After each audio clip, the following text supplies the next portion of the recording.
Hello everyone, this is Fanfic Audiobook. Here you find original fan made audio stories. Danmachi, My Familia. All heroines from multiple worlds.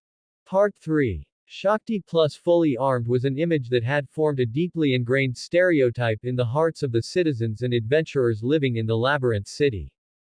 To adapt to a complex and ever-changing environment, the human brain protects itself by evolving an efficient mechanism. That is, label thinking.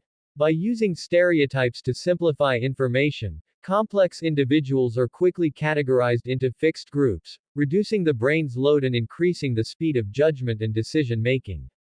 From this, a complete formula can be derived. Shakti plus fully armed equals danger nearby. But, Shakti plus fully armed does not equal she is the danger. Then who is the danger? Naturally, it is her target. In that case, the answer is obvious. Self equals target of Shakti plus fully armed equals danger. A wolf in sheep's clothing is still a wolf. Faced with Lord Hamo's accusation just now, Shakti also fell into silence. Her heroic eyebrows furrowed slightly, forming a shallow crease between them. A look of obvious conflict appeared on her face, which was usually known for being upright and rigorous. After all, thinking about it this way, she was fully armed, wearing uniform armor representing public authority and special metal gauntlets, following 5 paces behind a god from another familia who was holding a long spear. This behavior, indeed indirectly labeled Lord Hamo as extremely dangerous. If things went wrong, it really could, as this god said, cause a serious impact on his reputation in the lower world.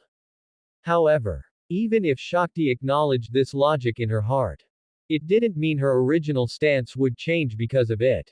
After all, as the captain of the Ganesha Familia, the Labyrinth City Military Police, entrusted by the guild to maintain order in Orario, Shakti had seen too many incidents where gods caused massive casualties just to satisfy their own selfish desires. During the Great Feud, in just a single day, several gods were forcibly sent back to the heavens, ultimately resulting in over 30,000 casualties among adventurers and civilians. It shocked all of Orario. Those bloody casualty figures sealed in the Orario Guild archives. They constantly reminded her. These gods of the lower world, every single one of them. Even if they appeared harmless normally, the selfishness unique to gods still flowed in their bones. Therefore, the one standing before her now, the calamity of war. Even her own primary god, Lord Ganesha, had spoken with unprecedented gravity when giving instructions regarding this god. Facing such a god, Shakti had to remain vigilant. Furthermore, her original plan was actually to observe from the shadows at first, like monitoring a suspicious target. But, after Lord Ganesha found out, he specifically emphasized, it is not difficult for a sharp-witted god to discover someone tailing them, and peeking at a god from another familia without permission is a major taboo. Once exposed, it will inevitably lead to an even greater dispute. The rules between gods were very subtle. Only a god can deal with a god. And because of that, to avoid causing unnecessary disputes and bringing trouble to the Ganesha familia, Shakti chose the safest method Ganesha had suggested. Proactive personal protection. As long as she was there, if this god wanted to pull any little stunts, he would have some reservations. It just seemed now, the side effects of this approach were even greater than expected. Shakti shifted her gaze slightly. Her eyes swept over the passers-by who were pointing and whispering. Those voices that had been whispering recklessly just a moment ago, upon noticing Shakti's sharp gaze sweeping over, were like ducks whose necks were suddenly seized by an invisible giant hand. With a quack, they came to an abrupt halt. A few of the more timid ones even backed up several steps in fright, nearly stepping on the feet of people behind them. This reaction further confirmed Lord Hamo's words. Thus, after Shakti couldn't help but re-evaluate the situation in her mind, she turned her blue eyes back toward Lord Hamo. I apologize, Lord Hamo. As you said, this standoff has indeed caused a significant impact on your reputation. I understand your predicament. The impact on you was indeed caused by my lack of consideration. On this point, I have no defense. Saying this, Shakti bowed slightly, frankly admitting her mistake. However, regarding this, I truly cannot compromise, it remains a necessity.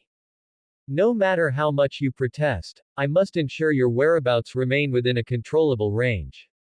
But, to make up for my error and to provide you with appropriate compensation. Shakti paused, then changed her tone. I am willing to swear in the name of the captain of the Ganesha Familia that all your expenses in Orario today will be borne by us, the Ganesha Familia. At the same time, tomorrow, I will discuss a better compensation plan with Lord Ganesha. But please allow me to shed my identity as a military police officer today. And accompany you side by side simply as an ordinary adventurer and guide. That way, I can also pay for all your expenses during this trip. What do you think? All expenses will be paid for by your familia. Yes. Lord Hamo raised an eyebrow, thinking of that dilapidated two-story building. Half an hour later, at the intersection of North Street and West Street. In a high-end residential area that was quiet amidst the bustle. Inside a three-story stone-built residence with its own private courtyard. Click. Lord Hamo tossed the keys in his hand and looked up at the central courtyard. Though the gray-white exterior walls showed some signs of age, they had clearly been meticulously repaired. Far from looking dilapidated, they exuded a sense of steady quality. Through the black iron railings, Lord Hamo could even see an old laurel tree planted in the yard, its lush foliage casting a cool shade. The location was excellent. It was not right next to the noisy main roads, yet only a few steps away from the bustling commercial district. In a place like Orario where land was at a premium, this kind of house could be called a rare resource among rare resources. After all, the slightly better plots of land had long since been carved up by the major familias. The best locations were all the private domains of major familias like the Loki Familia and Freya Familia. Outsiders couldn't even dream of them. The slightly lesser ones had also long been occupied by mid-sized familias with deep roots who had come to the lower world in the early years. This was the class system. In Orario, property was not just a residence, but a symbol of a familia's strength. For a new god like Lord Hamo who had just recently descended to the lower world. Under normal circumstances, being able to find a place like his previous two-story building would already be considered incredibly lucky. But now, this house, which would absolutely be fought over on the market, had fallen into Heimer's hands just like that. He didn't even need to say a single word throughout the entire process. All it took was Shakti showing an identification plate. This is the taste of power. After all, this was the Ganesha Familia. A colossus with an S-rank evaluation, entrusted by the guild to maintain the public order of the entire city of Orario. Just their massive headquarters located in the southwestern part of Orario, I am Ganesha. The annual maintenance, cleaning, and repair costs for that giant statue of Ganesha added up to a dizzying astronomical figure. For such a colossus, Heimer felt perfectly justified spending its money. Without any psychological burden. After all, this fat sheep had taken the initiative to come to his door and ask to be slaughtered, even washing its neck and stretching it out. To be polite any further would be to let down the other party's kindness. Even for a god. In this world, wanting to live decently and having a place of one's own was of paramount importance. A so-called home. For a wanderer, it is the only anchor point in this chaotic world where one can feel grounded. Humans have used fire since the cave-dwelling era, the campfire lit at the entrance of a cave, that small circle of warm light, enclosed not only a sense of security but also the prototype of a home. It's the same for gods. Since descending to the lower world and shedding the mantle of omniscience and omnipotence, even if their divine might remains, a sense of drifting will follow them like a shadow. Only when holding that heavy key in hand, knowing that in this vast and noisy city, there is a lamp lit for oneself and a tree that belongs to one's own scenery. Only then will that feeling truly dissipate. Speaking of which, I suddenly feel that having Captain Shakti by my side really provides a full sense of security. I imagine the residents of Orario must think the same upon seeing Captain Shakti. One who eats another's food must be soft-spoken, one who takes another's gifts must be lenient. Heimer's attitude clearly became less rigid. Shakti bowed slightly, still maintaining her etiquette. It is my honor to resolve Lord Hamo's worries. The answer was impeccable. All right, let's stop with the formalities.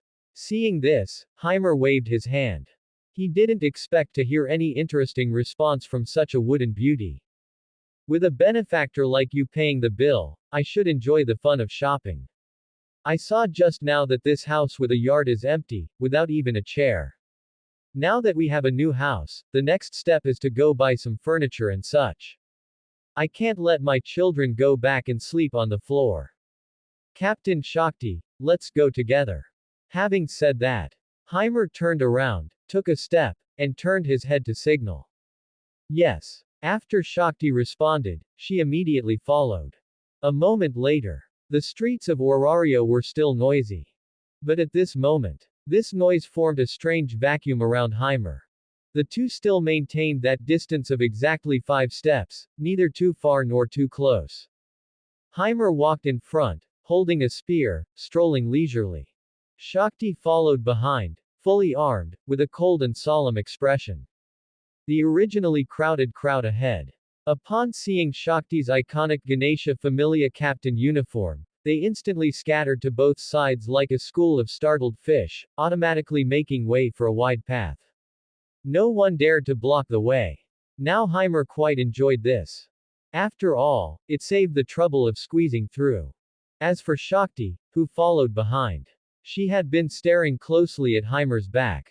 Lord of War, Calamity of War. Shakti silently recited these titles of Heimer in the heavens. Source of chaos. Maker of strife. Father of all weapons. What kind of story is hidden behind these unsettling titles? What exactly did Heimer do in the heavens? Why is it that just by descending to the lower world, even before starting any real activities, just by obtaining weapons, he could make Lord Ganesha so wary as if facing a formidable enemy? This was one point Shakti was curious about. Just like the instinct engraved in the bones of all intelligent beings. When a person stands on the edge of a canyon, even knowing they might fall, they can't help but want to peek at the scenery at the bottom. Even if her reason told her she should maintain a sense of awe and view the other party as a source of danger. But the more dangerous and mysterious he was, the stronger the desire to find out became. Meanwhile, dungeon, 10th floor. A thin mist drifted here, and the haziness of the light made one feel as if they were in the morning mist. Vision was limited. The air was damp. There was also a heavy sound of footsteps nearby. Thump, thump, thump. The ground was vibrating. From the gray mist, a huge figure emerged. Standing over 3 meters tall, with muscles knotted like rocks, skin a sickly grayish-brown, and only a tattered animal hide wrapped around its waist. On that massive pig head, 2 tusks turned outward, and its eyes flashed with a cruel, murderous light. Pigmen. The representative monster of the 10th to 12th floors. Known for their thick skin, tough flesh, and immense monstrous strength, they were simply an insurmountable wall of meat for a LV, one party lacking heavy firepower. Roar. The pigman let out a deafening roar, waving the thick leg bone club in its hand, and charged over like an out-of-control chariot. The momentum was terrifying. However, the next second, crack, red and white splattered. The pigman's massive head exploded directly from the back, turning into a puddle of mush. The headless corpse swayed twice. Then it crashed down. Boom. The corpse turned into black ash and dissipated, leaving behind a medium purity magic stone and that pair of broken tusks. So dirty. Tianyu Zanjin disgustedly shook off the foul blood staining her hands. Before it was tearing goblins and killer ants by hand. This time it was a pigman. Truly a monster. Tsubaki clicked her tongue inwardly. And, not just Tianyu Zanjin. The performance of the others was also very strong. Swish. Squelch. Onigawara Rin severed a pigman's spine with one sword strike. The rapier in Kikakuho Mary's hand pierced through another pigman's eye socket, going straight through to the brain. Understanding, the trembling shop owner. Striking the vitals directly. The brain was crushed. This 3-meter-tall behemoth had even its final scream stuck in its throat, as its original violent charge instantly turned into uncontrollable inertia. Its massive body, like a collapsing mountain of flesh, crashed to the ground, kicking up a cloud of dust. Immediately after, the pigment turned into black ash. As Kikakuho Mary flicked the bloodstains off her sword. Roar! A rock behind and to the side of Kikakuho Mary suddenly exploded. A slightly smaller pigment charged out from there. Its thick arms raised a spiked club as thick as a thigh high, taking advantage of the sneak attack to swing it through the biting wind straight at the back of Kikakuho Mary's defenseless head. If this strike landed, never mind a head, even an iron melon would be smashed into mush. Marie. Onigawara Rin turned her head just in time to see this scene, her pupils shrinking sharply. Fortunately, in the next second, the frame froze. Swish. The pigman held its spiked club high, frozen in midair in its swinging posture. A cruel grin of impending success still remained on its face. Suddenly, an extremely thin line of blood appeared abruptly on its neck, which was so thick that ordinary swords would find it hard to cut through. Squelch. Blood gushed out like a fountain. Immediately following, that massive pig head, like a ripe fruit, slid off the neck without any warning. Thump. Roll, roll. The head hit the ground and rolled twice. Only then did the headless, massive body realize it was already dead. Thud. It turned into a thick cloud of black ash and scattered with the wind. Tsukuyo. Originally, Onigawara Rin thought it was Inaba Tsukuyo who had acted. As it turned out, it was little Satori who did it. Be more careful next time. Appearing behind the dissipating black ash was Nemume Satori. She was smiling with her eyes curved, looking harmless to humans and animals alike. If one ignored the bloodstains at her feet that hadn't dried yet, she probably really was just a cute girl next door. Seeing this scene, standing on a high rock and overseeing the overall situation, Tsubaki's mouth twitched slightly. She glanced down at her pocket watch. The 12th floor. How much time has passed? 3 hours. Or 4 hours? For a normal rookie party, even if led by a level 2 or even level 3 veteran, wanting to advance from the first floor to the 12th floor would take at least 2 or 3 days. After all, the dungeon is not a stroll in a garden. With every floor down, one must adapt to a new environment, new monsters, and increasingly heavy psychological pressure. But these guys, it's practically like they're on a picnic. And the kind of picnic where they're in a hurry, at that. From the beginning, they were fighting individually to snatch kills. Then, as the number and strength of monsters increased, she thought it would be able to stall these girls for a while. Who would have thought? They actually self-taught themselves into a bizarrely efficient tacit understanding. Tianyu Zanjin was responsible for head-on confrontations and drawing fire. Onigawara Rin, Hanasaka Warabi, and that black bear named Kyujin were responsible for flank cover and clearing out small fry. Kikakuho Mary was responsible for precisely picking off those who slipped through the net or high-threat targets. Nemume Satori was like a ghost drifting on the edge of the battlefield, specializing in dealing with those campers who like to sneak attack. As for Inaba Tsukuyo, this blind girl was like a stabilizing anchor. Although she drew her blade very few times, as long as her hand was on the hilt, the entire team's rhythm was terrifyingly stable. How is this a rookie adventurer group? Tsubaki looked at the girls below who were even discussing who had killed more just now. She couldn't help but sigh in admiration. They're clearly a pack of monsters that have just been released back into the wild. I'm afraid it won't be long before the middle floors are also turned upside down by them. At the same time, on the surface, Orario, North Street, high-end commercial district. Shops lined the streets here, with rare goods from all over the world displayed in shop windows, and even the air was filled with the fragrance of money. inside a high-end furniture store called Oak Heart. The air seemed to have frozen solid. It was so quiet that only the tick-tock of the wall clock could be heard. The shop owner, over 50 and pot-bellied, was currently pulling out a handkerchief and constantly wiping the cold sweat from his forehead. He was truly sweating. From his perspective, he glanced tremblingly at the customer who had appeared in front of the counter. Dressed in standard armor with iron gauntlets. That serious, pretty face that was always set, and a pair of blue eyes. The captain of the Ganesha Familia. The staff of the elephant god, Shakti Varma. If it was said that in the dungeon, monsters feared the swords of adventurers most, then in the commercial district of Warario, what merchants feared most was definitely a sudden visit from this captain of the military police. After all, Shakti rarely went shopping. Every time she appeared in a shop fully armed, there were usually only two situations. First, the shop was suspected of smuggling contraband. Second, the shop was suspected of harboring a wanted criminal. No matter which situation, it meant one result: closure. Gulp. The shop owner swallowed hard, feeling his legs turning to jelly. He desperately tried to remember if something had gone wrong with his recent supply channels, or if some blind clerk had accepted something they shouldn't have.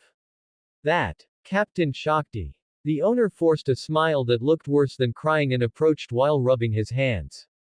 I didn't know you were gracing us with your presence today. Do you have some official business to attend to? If it's a routine inspection, we will definitely cooperate fully. Fully cooperate. The account books are all here, you can check them as you please. The owner said. He was even about to go and get the account books. No need. Shakti's cold, hard voice rang out. The owner's heart skipped a beat.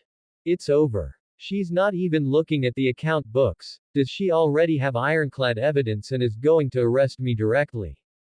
However, in the next second, Shakti stepped aside, revealing Heimer behind her. I am only accompanying this lord today to purchase some daily necessities.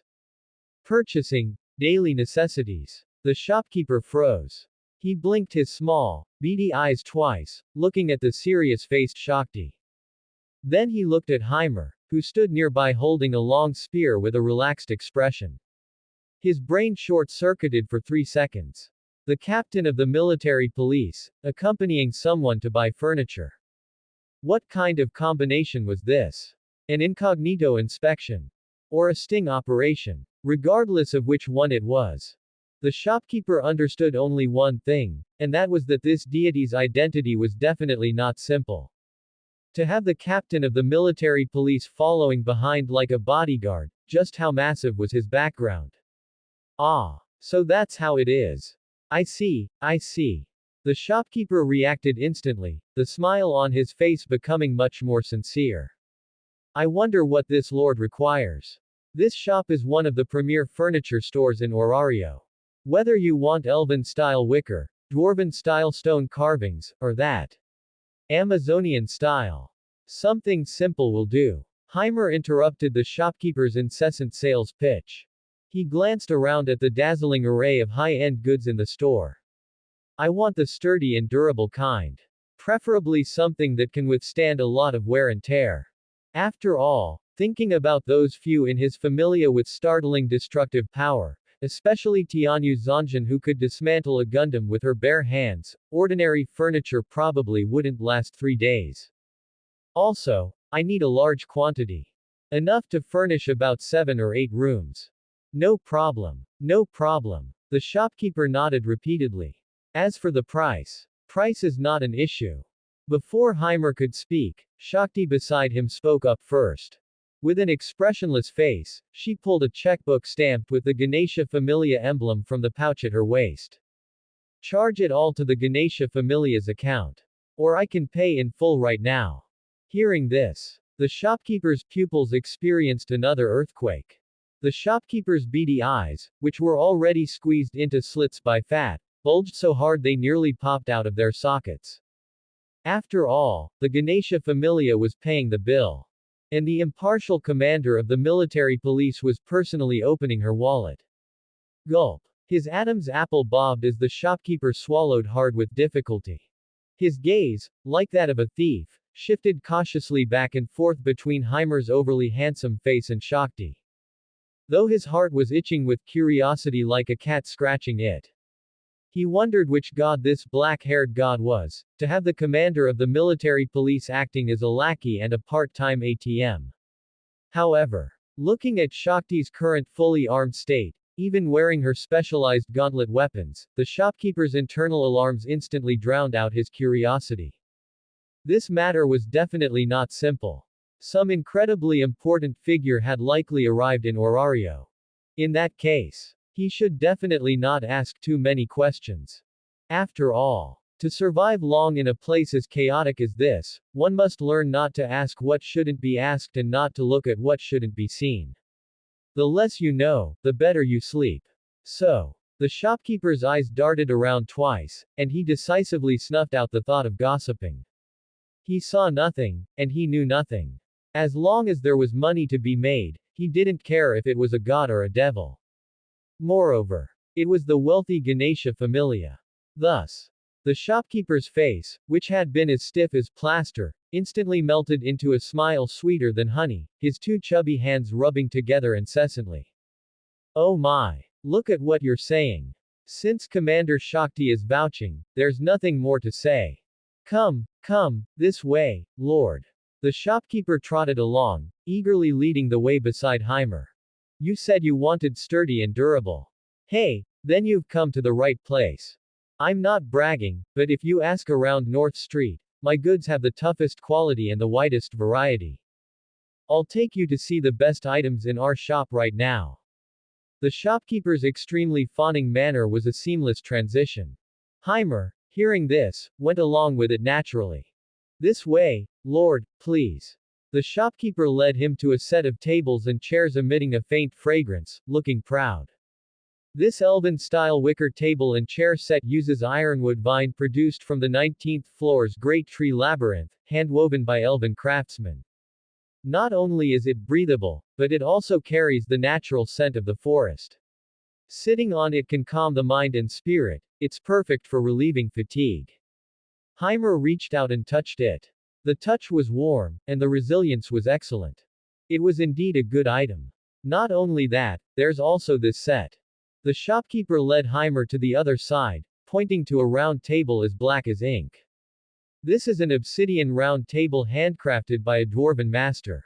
It is incredibly hard. Even a battle axe strike won't leave a mark, it's absolutely sturdy. If you put this in your home, it will last for hundreds of years without a problem. Heimer walked over and tapped the tabletop with his finger. Thump thump. The sound was dull and heavy, and the feedback felt very solid. The hardness was indeed good. I'll take both. Heimer nodded. Certainly. The shopkeeper was overjoyed, his little notebook scribbling non-stop, his face blooming with a wide smile. Next, Heimer's gaze continued to scan the shop. Soon, his eyes stopped on an exceptionally wide bed covered with thick white fur. This one. Heimer pointed. Oh, Lord Deity, you really have an eye for quality. The shopkeeper immediately gave a thumbs up. This uses cloud silk cotton from the Far East for stuffing, and the exterior is wrapped in the soft belly fur of a snowfield great bear.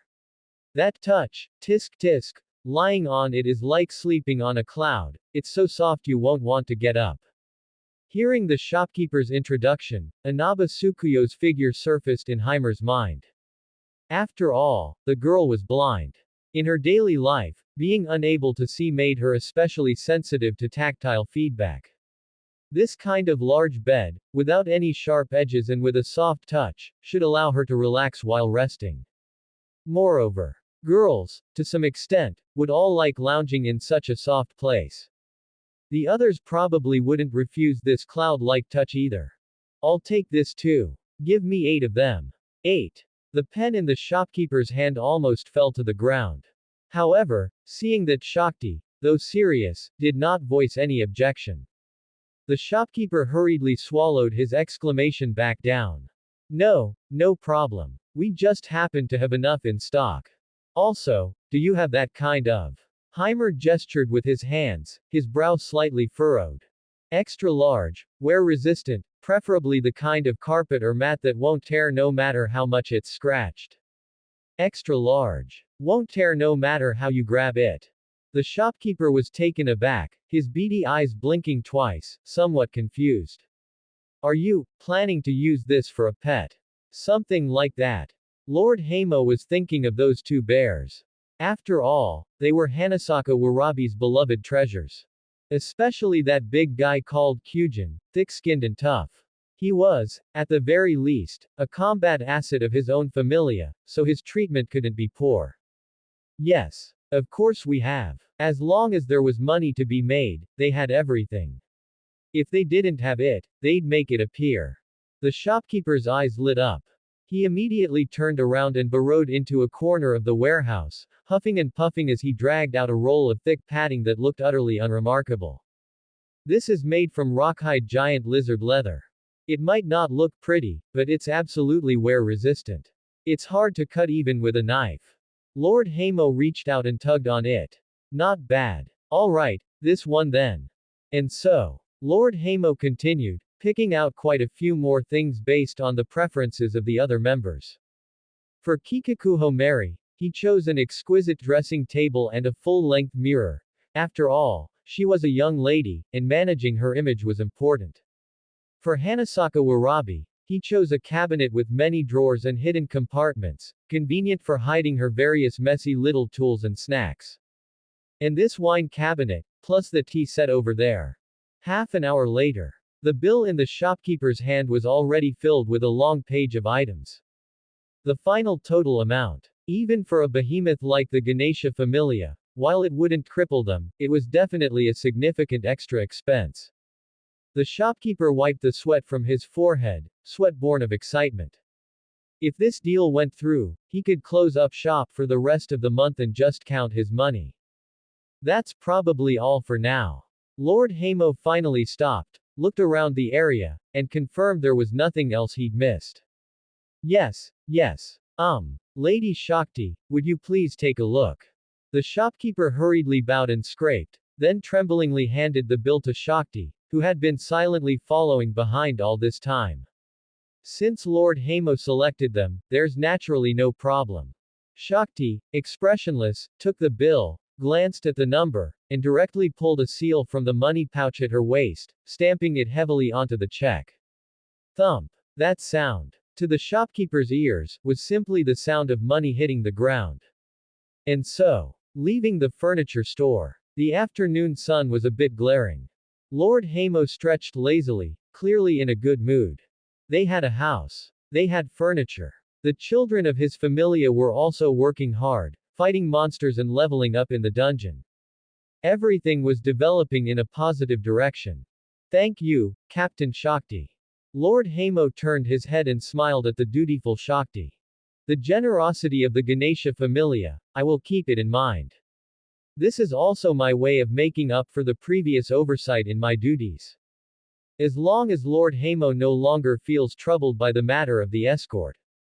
Shakti responded meticulously. Of course I'm not troubled now. Lord Hamo shrugged. After all, having a beautiful and wealthy escort like Captain Shakti by my side is a blessing many people could only dream of. Shakti didn't take the bait of such teasing remarks. She merely silently adjusted her position, maintaining that unshakable 5-step distance. Then, does Lord Hamo have anything else he needs to purchase next? Or do you intend to return?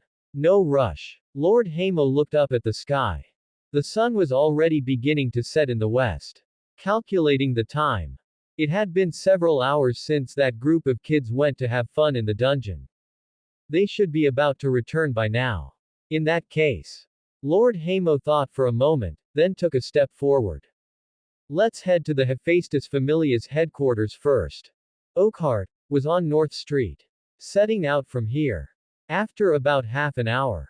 The Vulcan's Red House, which served as both the workshop and headquarters of the Hephaestus Familia, finally came into view. The roar of forging echoed here year-round, and the air was filled with the mingled smells of coke and metal. Just upon entering the main hall, a wave of heat mixed with the scent of scorched metal washed over them, the signature smell of a forging familia. However, even more striking than this heat was an utterly miserable wail that assaulted them first. Wah! Hephaestus tilde tilde tilde tilde. You can't do this to me. I'm going to starve to death. The voice was shrill, like a cuckoo crying blood, enough to sadden listeners and move hearers to tears. Anyone who didn't know better would think some horrific case of deity abuse was happening here. And there, beside a reception table in the corner of the hall, a blue and white indistinct mass was curled up there.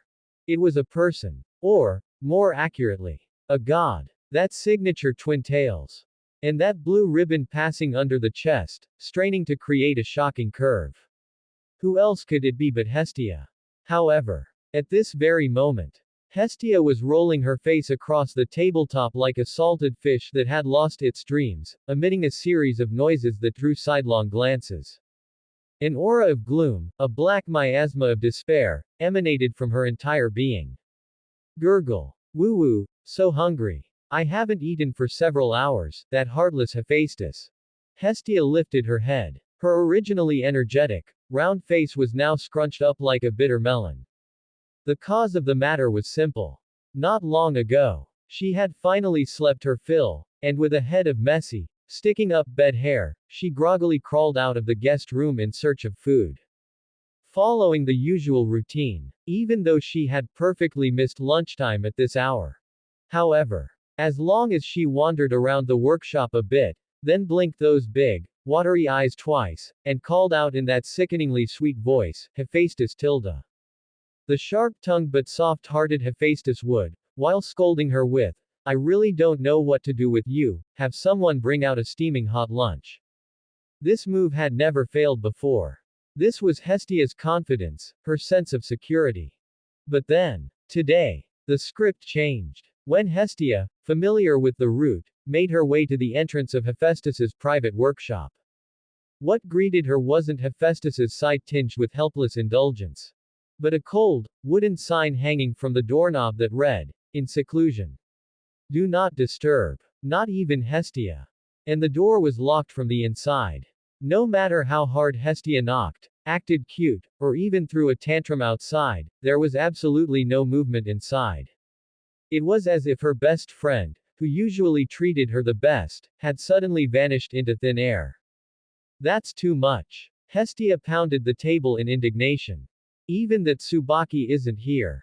Not a single person in the entire Familia is paying attention to me. And I'm a noble deity. Grumble. Another loud stomach growl. Immediately after, footsteps suddenly sounded at the door, making Hestia's large blue eyes, which had already lost their luster, struggle to turn. When she saw who it was, Heimer. A shrill howl instantly echoed throughout the hall. Hestia used her hands and feet to spring off the chair and rushed over. Woo woo woo. You're finally back. If you hadn't come back, I would have been starved to death here by Hephaestus. Regardless of whether there were outsiders, Hestia grabbed Heimer's waist, rubbing her chubby little face against it, her tears and snot flowing freely. That heartless Hephaestus. She actually had people lock the workshop door. She won't see anyone. That's fine. The most excessive part is. Hestia looked up, her teary eyes full of accusation. I woke up after the meal time in the workshop cafeteria. Those people actually told me there were no leftovers. Not even a single bun. Woo woo woo. I want to eat potato balls. I want to eat red bean cream crepes. But I don't have a single coin on me. Shakti, standing to the side fully armed, watched this scene, her originally serious expression showing a crack. Although she had long heard of this goddess's deeds. Hearing about it 100 times is not as good as seeing it once. But there was no helping it. Who let this person be a freeloader at Hephaestus's place for so long, having long since engraved laziness into her bones. Just like a lone wolf that used to hunt alone in the wilderness. It only takes one winter to tame it into a tail-wagging husky. Heimer felt a headache and reached out, pressing on the face that was still rubbing against his waist, and pulled it away forcefully. All right, your snot is about to rub onto me. This is a new set of clothes. If you get it dirty, I'll use you to pay off the debt. Heimer. Unexpectedly, this trick didn't work at all. Hestia not only refused to let go, but even pushed her luck. Her short legs kicked in the air, and she stubbornly climbed up like a koala, clutching his waist tightly. Lend me some money. I beg you. Just a little bit. Even if it's just enough for one potato ball. When I have a familia in the future, I will pay you back double. 10 times. No, 20 times. Looking at this sight, Heimer completely gave up on the idea of reasoning with her. Talking about dignity with a starving, penniless god is like playing the lute to a cow. Who? Finally, Heimer sighed helplessly, reached behind his back, and accurately grabbed the back collar of Hestia's white dress, which was a bit old but still clean. Then, he exerted strength in his arm. Off you go. Like picking up a stray cat throwing a tantrum, he lifted her entire body off him, leaving her suspended in midair.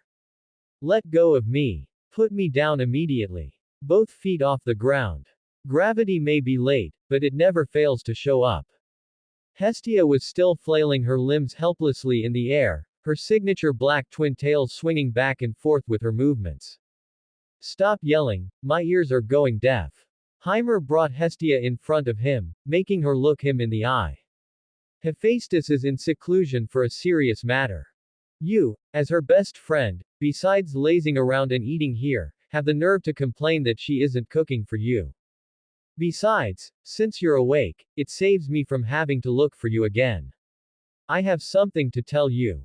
What is it? Hearing this, Hestia, who had been clawing and kicking, paused. She sniffled, her blue eyes instantly filling with vigilance, staring fixedly at Heimer. As long as it's not to borrow money. I'm a real pauper now. I'm so poor I'm cleaner than my face. If you dare to eye my secret stash, I'll bite you to death. What do you call this? This is called judging a gentleman by the heart of a villain. Do I look like the kind of person who would rob a beggar? Heimer couldn't help but roll his eyes. Relax, I'm not asking to borrow money, nor am I asking you for food. I wanted to tell you that I plan to move out of that two-story building I was living in. After saying this, Heimer let go and put the flailing person back on the ground. Since I'm moving out, that place will be empty anyway. If you ever get kicked out by Hephaestus one day, you can go live there. Although it's a bit run down, it'll at least keep the wind and rain out. How about it? Is that generous enough? After Heimer finished, he thought that by normal logic, even if this person wasn't grateful, she would at least be a little touched. After all, in this Orario where land is expensive, giving away the right to live in a house for free. Even if it was a run-down two-story building, even if it was just the right to live there, for a penniless god who couldn't even afford a potato ball, it was definitely a timely help. It's like handing half a bun to someone who is about to starve to death. It should at least earn a good people live in peace in return, right? As a result, after Hestia listened, she shook her little head like a rattle drum, looking completely unimpressed. Come on, Heimer Tilda. What kind of joke are you making? Hestia put her hands on her hips, her face full of mysterious confidence. Hephaestus and I are sisters. We have a friendship spanning billions of years. How could she possibly kick me out, Tilda? Although she locked the door today, it's because she's busy with work, I can understand that. When she's done, as long as I act cute, pout, and squeeze out a couple of tears, she'll definitely soften up, Tilda. Heh heh, Tilda. While saying this, Hestia proudly lifted her chin and extended a finger, waving it in front of Heimer. By then, it'll be easy for me, Tilda. By then, let alone living here, even the red bean cream crepes I want to eat, she'll obediently have someone deliver them to me. So, you can just keep that rundown house of yours to collect dust, Tilda. This goddess doesn't care for it at all. What incredible confidence, what utter hopelessness. Watching this guy now, speaking so righteously about living off a woman.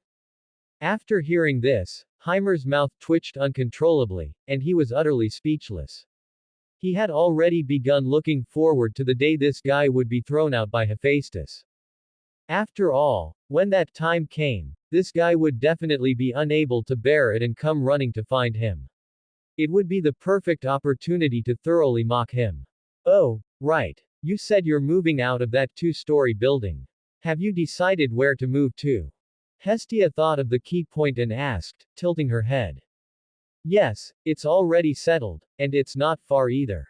Where? In that upscale residential area at the intersection of North Street and West Street. A three-story stone house with a laurel tree. Huh. Immediately after. Huh. Huh. An even louder shriek, powerful enough to shatter glass, completely resounded through the hall of Vulcan's red house. The decibel level of this scream was so high. The sound waves rolled. Even the several blacksmiths who were originally forging deep within the red house were startled, their hands trembling, almost dropping the red-hot tongs onto their feet. Hestia's originally contempt-filled big eyes now widened larger than bronze bells, her eyeballs almost pressing against Heimer's face. That upscale residential area at the intersection of North Street and West Street. That wealthy district rumored to be only affordable for those rich familias who treat gold coins like rocks to throw away. Facing Hestia's little face so close at hand, Heimer leaned back tactically. Avoiding the flying droplets of saliva, he nodded calmly. Correct. Thanks to Captain Shakti's generous assistance. Not just the house, but the entire set of furniture has already been paid for. I can move in directly with just my luggage tonight. Having said that, Heimer very casually raised his hand and pointed at the fully armored, silent benefactor. As soon as these words were spoken, the air seemed to freeze for a second. The next second, sure enough, Hestia moved. Whoosh. Catapult start. A textbook-hungry tiger pouncing on its prey. Her body, which had been weak and limp from hunger just moments ago, now erupted with astonishing kinetic energy. As for that haughty face from earlier that said, "This goddess doesn't care for it," it had long since been tossed into some forgotten corner of Orario's sewers. Heimer. What kind of bond do we share? We're friends who came down from the heavens together, sharing hardships and weathering storms. As the saying goes, adversity reveals true friendship. Your home is my home. I absolutely won't mind it. Absolutely not. In order to secure the right to live in the luxurious mansion. Hestia shamelessly pressed forward while desperately batting her big, watery eyes at Heimer. Attempting to use this method called acting cute, to forcefully overwrite the fact that just a minute ago she was still disliking Heimer's shabby house. After all, now, as long as Heimer gave her an opening.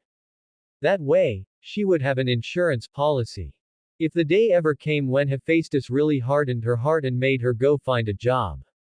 When that time came, she could still come over and freeload in Heimer's mansion, continuing her life as a parasite. Thinking of this, Hestia couldn't help but give herself a thumbs up for her decisiveness. As for Heimer, watching this lowly goddess whose face changed faster than flipping a book.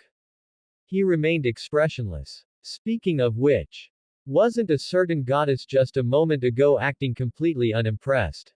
As soon as these words were spoken, Hestia's movements instantly froze. Then, her big eyes rolled, and she immediately put on an expression of complete innocence. Huh. Was there? Who said that? Where was it said? How would I know? Heimer, you must have misheard. I've always been your biggest supporter, Hestia. So cute, I want to keep one. Hestia skillfully deployed the denial trifecta. Grinning foolishly while extending a chubby little hand, trying to pat Heimer's shoulder to show closeness. Especially her two signature black twin tails swaying back and forth with her movements. Making her appear exceptionally eager. However, the facts proved. Treating others as fools comes at a cost. Especially in front of someone currently holding a hard object. Heimer didn't speak. He merely slightly raised his right hand. Then flicked his wrist. Thud. A crisp, dull thud. The shaft of the spear in Heimer's hand landed solidly on Hestia's little head, which was still feigning ignorance. Eek. Ow ow ow. Hestia whimpered, both small hands hurriedly covering her forehead. She bounced back 3 steps, tears welling up in her eyes from the pain. Wah! You beat me silly. You definitely beat me silly. Heimer, you idiot. Hitting so hard. If this goddess gets beaten silly, how am I supposed to develop my familia later? It's all your fault, Heimer. You have to take responsibility. You have to be responsible for taking care of me.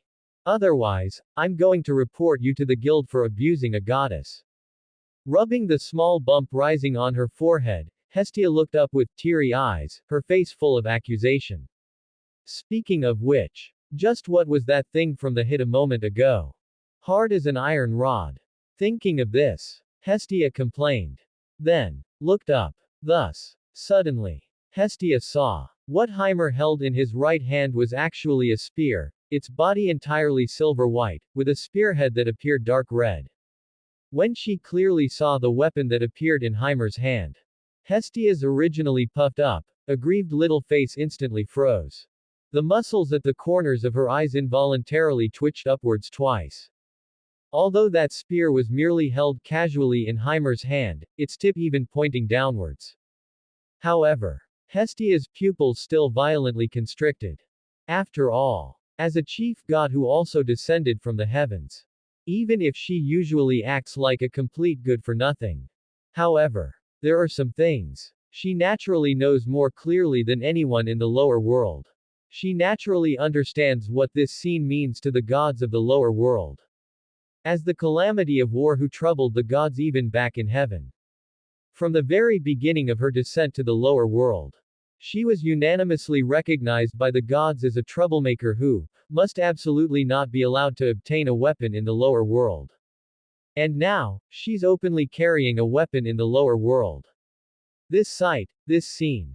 Hestia already dared not imagine what kind of reaction the gods would have when they gathered at the Donatus held every 3 months and learned of this. Not only that, the change in Hestia's expression was clearly noticed by Shakti. She couldn't help but frown. Although, as a mortal of the lower world, she was not privy to those heavenly secrets. But after all, she could tell that it wasn't just her own god, Ganesha, who adopted an unusually grave tone when discussing matters related to this deity. Even this goddess, who seemed carefree and frivolous from the start, underwent such a drastic change upon seeing the weapon in the other's hand. As if she had seen something that absolutely should not exist in this world. Faced with this situation, Shakti couldn't help but turn her gaze back to Heimer. The black-haired figure's back remained casual and indifferent. But, why would the gods fear a deity holding a weapon? For 1,000 years since the gods descended to the lower world, there has never been any explicit rule forbidding gods from possessing weapons here. Why is it that only when this particular deity touches a weapon, it feels like triggering an absolutely forbidden taboo? Shakti truly couldn't figure it out. However, her intuition told her. The answer to this question would probably shatter her worldview. Come on, don't look like you've seen a ghost. So far in the lower world, I haven't even killed a single chicken. I'm still just an ordinary, law-abiding deity who loves life. Upon hearing the words, ordinary deity, Hestia couldn't help puffing out her cheeks. That's only because killing chickens is useless to you. But more than that, Heimer, where did you get this thing from? Don't tell me you sneaked into Hephaestus's armory in the middle of the night and stole it. Saying this, Hestia guiltily lowered her voice even further and stole a glance towards the depths of the workshop. Heimer couldn't help but roll his eyes at Hestia. Relax. I got this through a trade with Hephaestus. A trade with Hephaestus. That's right. Last night, I saw how interested the children of my familia were in Hephaestus' familia's weapons. And you know, Hephaestus, though generous, places particular importance on the weapons she and others forge. To get her high-quality goods, one has to show some sincerity. So, Heimer paused, raising a fingertip of his other hand to lightly tap the spear shaft. I used a bit of my divine blood, a few strands of hair, and the divine script that only I can write. Using these as payment, I forged an extraordinary divine weapon in her private workshop. I gave that divine weapon to Hephaestus. In exchange, Hephaestus agreed to give the children of my familia the green light to freely choose a suitable weapon from her treasure vault. Since it was a free-for-all, I originally intended to go through the motions and ask Hephaestus if I could also pick a weapon for self-defense. But the situation, as you now know, is that Hephaestus locked herself in her workshop at the crack of dawn. So, the matter was finally left to Tsubaki, as the captain, to handle. When I took this spear, Tsubaki happened to be right there, and she didn't say anything. Thus, I logically brought this spear along with me. After saying this, Heimer lifted the spear in his hand, casually twirling it in a flourish. After hearing this explanation, a deathly silence fell over the hall. Only the faint, distant sound of hammering could be heard. The heart that Hestia had been holding up now sank completely. She knew Hephaestus's personality all too well. Once she encountered fascinating premium materials or divine-level craftsmanship she'd never seen before. That woman would absolutely cast everything else aside. Even if the sky were falling, it would have to wait until she finished her research.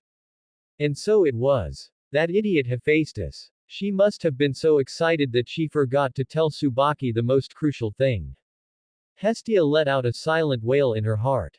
Tsubaki didn't know the inside story. In Tsubaki's view, since her own god had nodded and agreed to a free-for-all, then what was the problem with Heimer, as a deity, picking a handy weapon from the armory to play with or collect? Absolutely no problem at all. But this was a colossal misunderstanding. But now, what's done is done, the weapon is already in Heimer's hand. And Ganesha definitely already knew. That meant the news would spread through Orario faster than the plague. Since that's the case, forget it. Let it all burn. I give up. Hestia simply gave up thinking altogether, resigning herself completely. After all, if the sky falls, there are taller gods to hold it up. Could she possibly expect herself to make Heimer put the spear back? Don't be ridiculous. She was just an innocent freeloader. Thinking this, Hestia's little face instantly became much calmer. Immediately after, gurgle, a long, rumbling sound, most inopportunely emanated once more from that shriveled little belly. Clutching her flat little stomach, Hestia's whole face instantly scrunched up into a little bun, looking at Heimer with utter misery. Woo! So hungry. So hungry I'm starting to see heavenly illusions. Heimer looked at Hestia's utterly lazy, couldn't be bothered to even flip over salted fish state. He also sighed helplessly, then turned to look at the gradually darkening sky outside. The afterglow of the setting sun had dyed the red brick walls of Vulcan's red house an even deeper hue. All right then. Since that's the case. It's getting late anyway. Dinner time is almost here. Tell me what you want to eat now. My treat. Really? Startled from her near-death state by those words, Hestia sat bolt upright, looking as if she had just been resurrected. In that instant, Heimer even felt like he could see a green light beginning to glow in Hestia's eyes. Of course. As long as it's within today, you can eat whatever you want. After all, you don't have to pay, and neither do I. My sponsor for the day is right here. Having said that, Heimer pointed at Shakti beside him. Shakti. Although being treated as a sponsor left Shakti with rather mixed feelings. She still maintained her usual unflappable demeanor, giving a slight nod to tacitly approve the upcoming expenses. Also, judging by the time, Tsubaki and the others should be returning soon too. Why don't we all have a meal together later? Consider it a celebration of our move to the new place. Yes. Thus, at the same time, beneath Orario, the 10th floor. The spiraling passageway leading to the upper floors. A group of people was climbing up the winding stone steps. Phew. A miscalculation. A miscalculation. Had I known you little monsters were so good at farming, I shouldn't have boasted in front of Lord Heimer about not needing supporters. I should have brought a few more supporters along. Even hiring a couple of porters would have been better. Tsubaki walked at the front of the group. She stopped and looked toward the back of the line. A flicker of helplessness passed through her single eye. After all, who could have imagined that a simple plan to take the newcomers for a casual stroll in the upper floors, familiarize them with the environment, and let them kill a few goblins for practice, would end up with the group slaughtering their way all the way down to the 12th floor. Not only did they kill, the path they took was practically like a plague of locusts passing through. The respawn rate of the upper floor monsters could barely keep up with their killing speed. This led to an explosive increase in the number of spoils. Fortunately, there was a big black bear in the party. Not only could it tank and fight, it could also double as a transport vehicle. Thinking of this, Tsubaki couldn't help but glance back at the big black bear named Kyujin. At this moment, this big black bear was carrying an enormous pack as exaggerated in size as itself. That pack was crudely sewn together from the hide of a silverback gorilla that Tsubaki herself had slain on the 12th floor. It was stuffed full, bulging with all sorts of random things. With every step the black bear took, a crisp, clatter sound would come from the pack. The sound of piled magic stones clinking against each other. Furthermore, beside the black bear, another little bear hadn't been spared either. It carried a small bundle on its back, trotting along behind. The others also carried varying amounts of spoils, bundled together with monster tendons. Just the magic stones alone filled several bags. Not to mention the various valuable materials dropped by orcs, war shadows, and killer ants. Lord Heimer's reaction upon seeing the haul we brought back. Should be quite a sight, right? Babel, ground floor hall. At the entrance to the starting road. This was the throat of all Orario, swallowing and disgorging tens of thousands of desires and dreams every day. It was dusk at this time. The hour when adventurers returned to their nests. Countless adventurers who had been struggling in the dungeon were pouring out along the massive spiraling ramp. Some looked utterly exhausted but couldn't hide the glee at the corners of their eyes, lucky ones who had found good loot. Some were covered in blood, being supported or even carried by companions, unfortunate souls who had been harshly taught a lesson by reality. The smell of sweat, blood, and dust fermented within this vast space. However, on one side of the exit, where the crowd was densest, an odd vacuum zone had appeared. Passing adventurers, when reaching this spot, all acted like startled rabbits, lowering their heads, quickening their steps, afraid to make eye contact with the people here for even a second. The reason was simple. Because a great deity was standing there. Staff of the elephant god. Shakti Varma. This famous commander of the military police of Orario was standing there fully armed, her face as cold as frost. She was practically like a no entry warning sign planted by the roadside. Her very presence radiated an aura of silence. Coupled with the black-haired god beside her, who, though not in uniform, was holding a long spear and possessed an equally extraordinary demeanor. This combination, in the eyes of ordinary adventurers, looked exactly like they were lying in wait here to arrest some unlucky fugitive. Who would dare to get close? Have a death wish. So good. So good. Right in this atmosphere where people hardly dared to breathe. An extremely ill-timed sound of chewing suddenly arose, shattering the solemnity. Behold! Hestia was holding a bag of freshly fried potato croquettes. Her cheeks were puffed up like a hamster's, her eyes squinted shut with bliss. This was what Heimer had bought from a roadside stall to stuff her mouth with, to keep her from starving. Facts proved that for Hestia, no trouble couldn't be solved with one potato croquette. If there was, then two.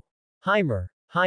As soon as Hestia swallowed the food in her mouth, she immediately skewered a golden, crispy croquette with a bamboo stick, stood on tiptoe, and offered it to Heimer's lips. You try it too. This place makes them super delicious. The cream filling is really rich. No, thanks. I'm not hungry. You eat it. Heimer shook his head, refusing the precarious croquette Hestia offered. HMPH. No appreciation for quality. Hearing this, Hestia muttered discontentedly, but didn't insist. She promptly stuffed the croquette into her own mouth, letting out an immensely satisfied sigh. Ah, I'm alive again. If I could eat this every day, I'd even be willing to sleep on the floor in your mansion, Heimer. Just as Hestia was chattering idly. Suddenly, a commotion arose from deep within the spiraling ramp ahead. Make way. Make way. What the hell is that thing? How did that thing come up from below? The crowded crowd seemed to be forcibly plowed open by some massive object.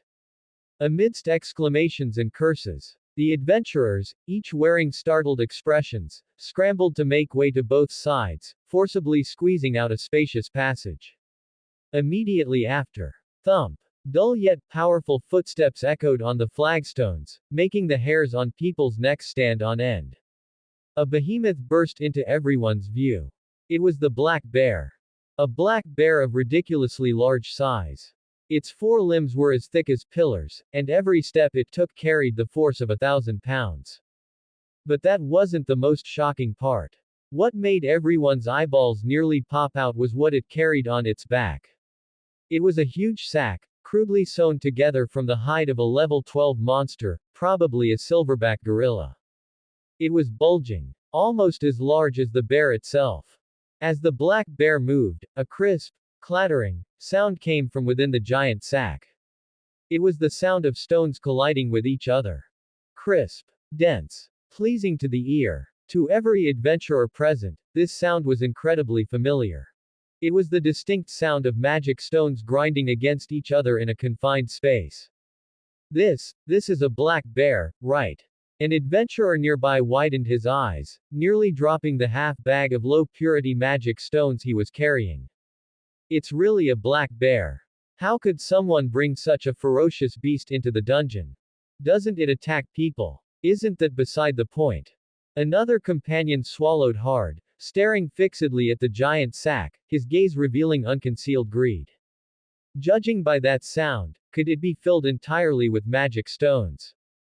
Are you kidding me? How many monsters would they have to kill to fill a bag that big? The surrounding adventurers all widened their eyes, jaws dropping to the floor. In this city where magic stones were the source of energy and the basis of currency, this dense, crisp collision sound was more melodious than any music in the world. It was the sound of gold coins dropping into a bag. It was the sound of wealth. And so, under the shocked gazes of the crowd, a group of people gradually emerged from the shadow behind the black bear. Tsubaki, Tianyu Zanjin, Inaba Tsukuyo, Onagawara Rin, and several other young women. Although the equipment on each of them was stained with some still wet blood, emitting a faint, fishy odor, they were unharmed. They didn't even show any obvious signs of fatigue. Especially the figure walking at the very front. The leader of the Hephaestus Familia, Tsubaki Kobrand. As soon as she stepped out of the passage, Tsubaki stretched widely, and her joints let out a crisp sound like popping beans. As expected, the air up here smells better. Tsubaki forcefully patted the back of her neck, as if trying to shake off the musty smell clinging to her from the dungeon. Then, she looked up, and her single eye scanned the crowd, quickly locking onto Heimer standing not far away, her eyes lighting up. Originally, according to Tsubaki's expectation, she was impatient to see the expression on this lord's face when he saw that massive bag of spoils. It must be very amusing, right? After all, even she, a seasoned LV5 who had seen it all, was startled by the efficiency of these newcomers, who had swept through the area this afternoon like a swarm of locusts. Just a few hours ago, this was a group that would draw pointing fingers. Now, they had returned fully loaded. This contrast was enough to shock many people. She had even prepared the triumphant tone she would use to boast to Heimer. However, when her gaze truly focused, the smile on her face froze instantly. Or more accurately, it was when she noticed a figure standing next to Heimer. Deep blue short hair, impeccably neat standard armor, specially made metal gauntlets, and that recognizable, stern face. The leader of the Ganesha Familia. The staff of the elephant god, Shakti Varma, no doubt. Tsubaki's single eye widened abruptly. As an old hand who had mixed in Orario for many years, and also a Familia leader, she naturally understood the weight of this captain of the military police. Whenever she appeared fully armed, it meant absolutely nothing good was happening. Either a riot had broken out somewhere, or some unlucky person had committed a crime and was about to be arrested. Now, this harbinger of trouble stood motionless beside Heimer, the two not even 5 steps apart. This positioning. Could something have happened? Tsubaki's heart immediately sank. Fortunately, Heimer walked up to meet them upon seeing them. You worked hard, everyone. Heimer had a gentle smile on his face, his gaze sweeping over the women before finally landing on the giant sack, nodding with satisfaction. It seems you had quite the harvest. Lord God. Seeing Heimer approach, Tianyu Zanjin and Inaba Tsukuyo and the others immediately bowed in greeting. You all worked hard, welcome back Tilda. Heimer responded with a light smile, then noticed Tsubaki, who was still bewildered. What's wrong, Miss Tsubaki? You look like you've seen a ghost. Ah. Tsubaki snapped back to reality, awkwardly scratching her messy hair, her eyes shifting strangely between Heimer and Shakti. Lord Heimer. Tsubaki pointed to Shakti standing silently beside him. Captain Shakti, you should know her, right? Of course I know her. Tsubaki's mouth twitched. Who in Orario didn't recognize that face? I'm just very curious why she is here. And also, she was practically tailing Heimer. This was too bizarre. As for Captain Shakti, she was specially commissioned by Ganesha today to protect my safety. Protect your safety. Tsubaki was stunned. What kind of deity needed the captain of the military police to protect them? Something is definitely going on here. Tsubaki raised an eyebrow, her gaze sweeping over the fully armored commander of the military police, who hadn't even removed her gauntlets.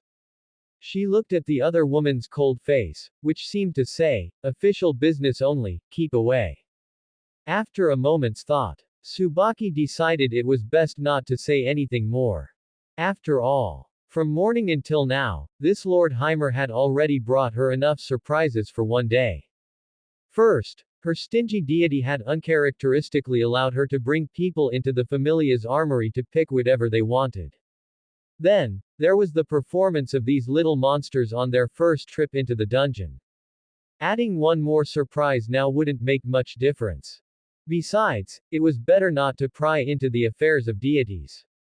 Thus, Tsubaki turned her head to look at the group of girls behind her. Despite being covered in dust and even having specks of blood on their clothes, they were still full of energy and showed no signs of fatigue. Her gaze settled especially on the black bear, which was standing there looking foolish under Hanasaka Warabi's direction, its huge animal hide pack rising and falling slightly with the creature's breathing. Although she couldn't pry into the deity's affairs, the things packed inside were the real deal. Well. Tsubaki shrugged, a smile curling the corners of her lips as she looked at Heimer. Regardless, Lord Heimer, the newcomers you've recruited are truly a bunch of absolute little monsters. They swept straight through the dungeon from the first floor all the way to the 12th floor. If it weren't for the fact that it was their first day getting used to the environment, and it was getting late, I would have even wanted to take them straight into the middle floors to go on an adventure. Tsubaki was clearly still eager for more. And this was high praise indeed. After all, there weren't many people in Orario who could earn such unreserved praise from Tsubaki. At the same time, upon hearing this, the other passers-by, including Shakti, nearly had their eyes pop out of their sockets. From the first floor to the 12th floor on the first day. Are you kidding me? For a normal group of newcomers, just surviving the first 6 floors on their first day is considered qualified. However, looking at the serious expression on Tsubaki, who was a level 5. And then looking at that group of girls who, despite looking delicate, clearly carried the scent of blood on them. The other passers-by just felt their throats go dry. To receive such high praise from Ms. Tsubaki, it seems these children truly did not disappoint me today. Heimer nodded, a smile of expectation on his face. Then, he changed the subject and pushed the matter along, saying, in that case, why don't you join us at the tavern tonight for a celebratory dinner? It would be a good chance for me to hear about their heroic performance down there. As for the expenses, due to special circumstances earlier today, all of my expenses for today have been covered by Commander Shakti. So, there is no need to worry about that. After saying this, Heimer turned slightly, smoothly gesturing toward Shakti. Shakti. As soon as these words were spoken, and she was suddenly singled out, Shakti felt a bit helpless. For some reason, this sounded like she was being taken for a sucker. But she had made a promise beforehand to cover all of this deity's expenses for the day. Naturally, she wouldn't go back on her word now. So, she just nodded silently to the side. However, Tsubaki raised an eyebrow, her gaze lingering for a second on the subtle distance between the two. As expected, there really was something going on here. However, Tsubaki didn't have any intention of prying deeper. Of course, no problem. Tsubaki laughed heartily, showing her white teeth, and readily agreed. I'm not going to turn down a good thing like someone else paying the bill. But before that, Lord Heimer, I think we should take care of business first. After all, the guild's exchange counter has a rule that it doesn't wait for latecomers. If we go too late, these magic stones will have to wait until tomorrow. And, I originally thought Lord Heimer would be shocked too. Now it seems I was just overthinking it. But it feels unfair for me to be the only one surprised along the way. So I plan to see what kind of wonderful expressions that bunch of guys in the guild who sit behind the counters yawning all day will make when they see a group of newcomers who registered today bring back this amount of loot. After all, joy shared is joy doubled. If she was going to be shocked, she had to see others react the same way to feel balanced. Heimer nodded after hearing this. Since Ms. Tsubaki is so interested, then let's set off. With that, a strange procession appeared on the streets of Warario under the glow of the setting sun. Leading the way at the front were the fully armored commander of the military police, Shakti, and Tsubaki, who was striding along with a mischievous smile. In the middle was a black bear as large as a tank, carrying an animal hide pack about the same size as itself, which made a clattering sound as it walked. A small bear, also carrying a small pack, trotted along behind it. Further back was a black-haired god holding a silver-white spear with an otherworldly aura, followed by a group of stunning, distinctively styled girls, all of whom emitted a faint scent of blood. And a lowly goddess who was constantly eating a potato maru was mixed in among them. Such a configuration would have a 300% head turning rate, which was a conservative estimate. Hey, is that Commander Shakti? And that behind her is a bear. Which Familia is that? That's quite the spectacle. Adventurers and citizens along the way stopped and pointed, but intimidated by Shakti's uniform, no one dared to get too close. The procession marched imposingly through several streets. They headed straight for that magnificent building, the guild headquarters, the Pantheon. Creak. The main doors of the guild were pushed open. The lobby, which had been noisy and filled with the sound of adventurers bragging and chatting, was suddenly choked by an invisible hand. The noise vanished instantly. All that remained was the sound of heavy footsteps. Thud, thud. Countless eyes turned in unison.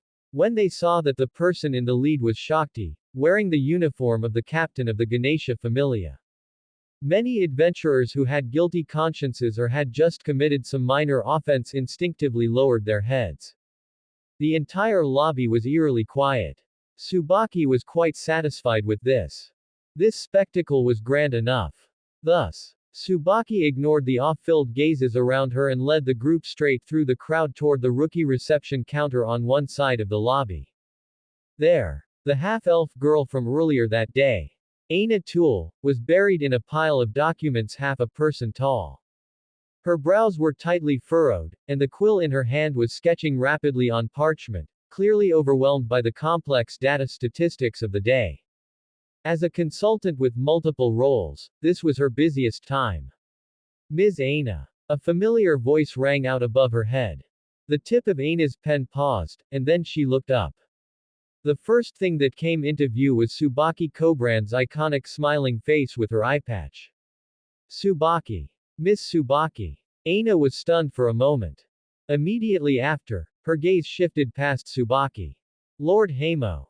And, looking further back, she saw the blue-haired beauty in neat light armor. Lady Shakti. No, wait. Hold on. Why is Lady Shakti with Lord Hamo? Seeing this scene, Aina's emerald green eyes behind her glasses widened slightly. I knew you'd have that reaction. As if she had anticipated it, Tsubaki stepped forward, blocking Aina's worried gaze. She pointed her thumb backward. However, she said, Aina, let's get down to business. This is our haul for today. With that, Tsubaki snapped her fingers. Kyujin. Bring it over. Thud. Thud. The ground trembled. The massive figure that had been hiding in the shadows stepped forward with heavy strides to the counter. The giant black bear's shadow instantly loomed over Aina. Aina instinctively shrank back. The black bear clumsily turned around, positioning the massive, bulging animal hide bundle on its back toward the counter. This is. Aina stared blankly at the bundle, which reeked of strong blood and the musk of a beast. Just a small gift, Tsubaki interjected at the right moment, reaching out to untie the thick tendon knot on the animal hide bundle. Clatter. Without any warning, as the knot loosened, countless colorful magic stones poured out instantly like a bursting flood. Clang, clang, clatter. The crisp, melodious sound of clashing stones echoed throughout the hall. Magic stones of all sizes squeezed and collided with each other, forming a small mountain on the counter. Because there were so many, quite a few slid off the edge of the counter, rolling all over the floor. Even a main party of a dozen adventurers grinding for a whole day wouldn't yield this much. Aina looked at the pile of magic stones that was about to bury her. Her glasses had slid to the tip of her nose, but she didn't even bother to push them back up. These were all hunted today. Not just that, Tsubaki pointed behind her. There are also the materials over there, but we won't bring them over. We'll take the furs, claws, and fangs back to our Familia's workshop to process them later, so we won't trouble the guild. With that, the job was done. After Tsubaki bragged at the guild for a while, night had fully fallen. The group finally left the guild and arrived at the busiest section of West Street. A two-story building stood on the street corner. Warm yellow light shone through the windows, accompanied by the mouth-watering aroma of roasted meat and the fragrance of ale, which hooked the souls of passers-by like a lure. The sign for the Hostess of Fertility Tavern was particularly striking in the night. We're here, we're here. Upon seeing the sign, Hestia's eyes instantly lit up like two light bulbs. Finally, I can have a big meal. She was clearly impatient. Creak. As the group pushed open the oak door, a wave of noise, clinking glasses, the loud laughter of adventurers, and the clamor of waitresses, rushed toward them. Welcome. Yo. Isn't that Tsubaki? What wind blew you in today? What a rare guest. Behind the counter, a sturdy woman with a build like a small mountain, wearing an apron and wiping a glass, looked up. It was the proprietor of the Hostess of Fertility, Mia Grand. She was the former captain of the Freya Familia, a dwarf, and an adventurer of LV.6 with the alias, Little Giant. Even after retiring from the scene for many years, though her face showed the traces of time, that aura of a big sister remained unchanged. Her gaze first swept over Tsubaki, who was walking in front, revealing a familiar smile. Then, her eyes shifted, pausing slightly on the others. Finally, her gaze settled on the fully armed Shakti. Her action of wiping the glass paused, ever so slightly but noticeably. Oh, Mia raised an eyebrow. Isn't this our commander of the military police? She threw the rag in her hand over her shoulder, and as she spoke, her loud voice instantly pierced through the entire tavern. What wind blew you in tonight? What's the matter? Could it be that some notorious criminal is hiding in my little shop, requiring you to personally lead a team to make an arrest? As soon as this joking remark was made, the bustling tavern was as if it had been hit by a group silence spell. In particular, several waitresses in green maid uniforms, who had been busy bustling about the hall, noticeably froze in their tracks. The air pressure in the tavern dropped to a frightening level. After all, among them, there were indeed many tough characters who had once carried arrest warrants. Especially the cat people waitress with black cat ears. Back then, she had accepted a contract to assassinate Shakti Varma. Instead, She ended up getting schooled by her, almost suffering psychological trauma. This instinctive reaction of a mouse seeing a cat was carved into her bones, even after she had washed her hands of that life. At the same moment, Shakti, the person involved, clearly noticed the subtle shift in the tavern's atmosphere. As a commander of the military police who dealt with criminals year-round, she was all too familiar with this change. However, she was only accompanying them as a guard today. The stern, murderous aura unique to the military police that she carried was clearly out of place in this tavern full of adventurers. Thinking of this, Shakti frowned slightly. After a moment of silence, she couldn't help but turn her head and lower her voice slightly to speak to Heimer. Lord Hamo, since I have safely escorted you here, I will just wait outside. With that, Shakti, not wanting her presence to ruin the mood for this deity's celebration, intended to turn around and leave. This way, she could also continue to carry out her surveillance mission. However, seeing this, Heimer helplessly reached out a hand and gently pulled her back. Shakti was stunned and turned her head. Commander Shakti, since you're already here, there's no reason to send you out. Heimer retracted his hand and pointed to the diners inside who were curiously watching them. Remember our agreement. Tonight is to celebrate my children's return from their first expedition. Since we said tonight is for celebrating such a happy occasion. Naturally, no one can be missing. Lord Heimer. Shakti opened her mouth, just about to say something. This is the opinion of the gods, commander of the military police Shakti. Heimer decisively interrupted Shakti. Even the tightest bowstring will snap if it never has a moment of relaxation. So tonight, commander of the military police Shakti, you cannot refuse me. Heimer's attitude was uncharacteristically firm. Hearing this, a trace of helplessness appeared on Shakti's serious face, and she couldn't help but step back to the position half a step behind Heimer. As you command, Lord Heimer. Since this is your divine oracle. That's right. Heimer nodded in satisfaction and withdrew his hand. From then on, this subtle interaction was observed by everyone in the pub. Even Mia, behind the counter, flashed a look of surprise in her eyes. Hee hee. It's only lively when there are many people. Seeing this, Tsubaki, who loved seeing such unconventional scenes, reacted. Subsequently, Tsubaki turned around and waved her hand at Mia behind the counter.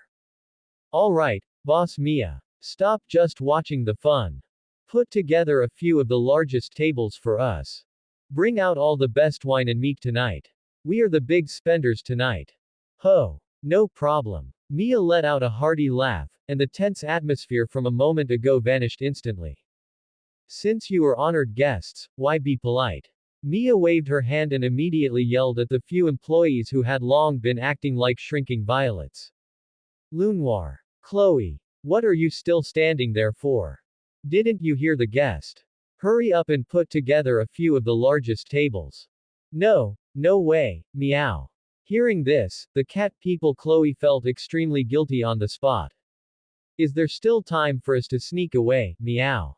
Chloe's usually perky black cat ears were now pressed tightly against her scalp, her tail was tucked in tight, and she was shaking like a sieve.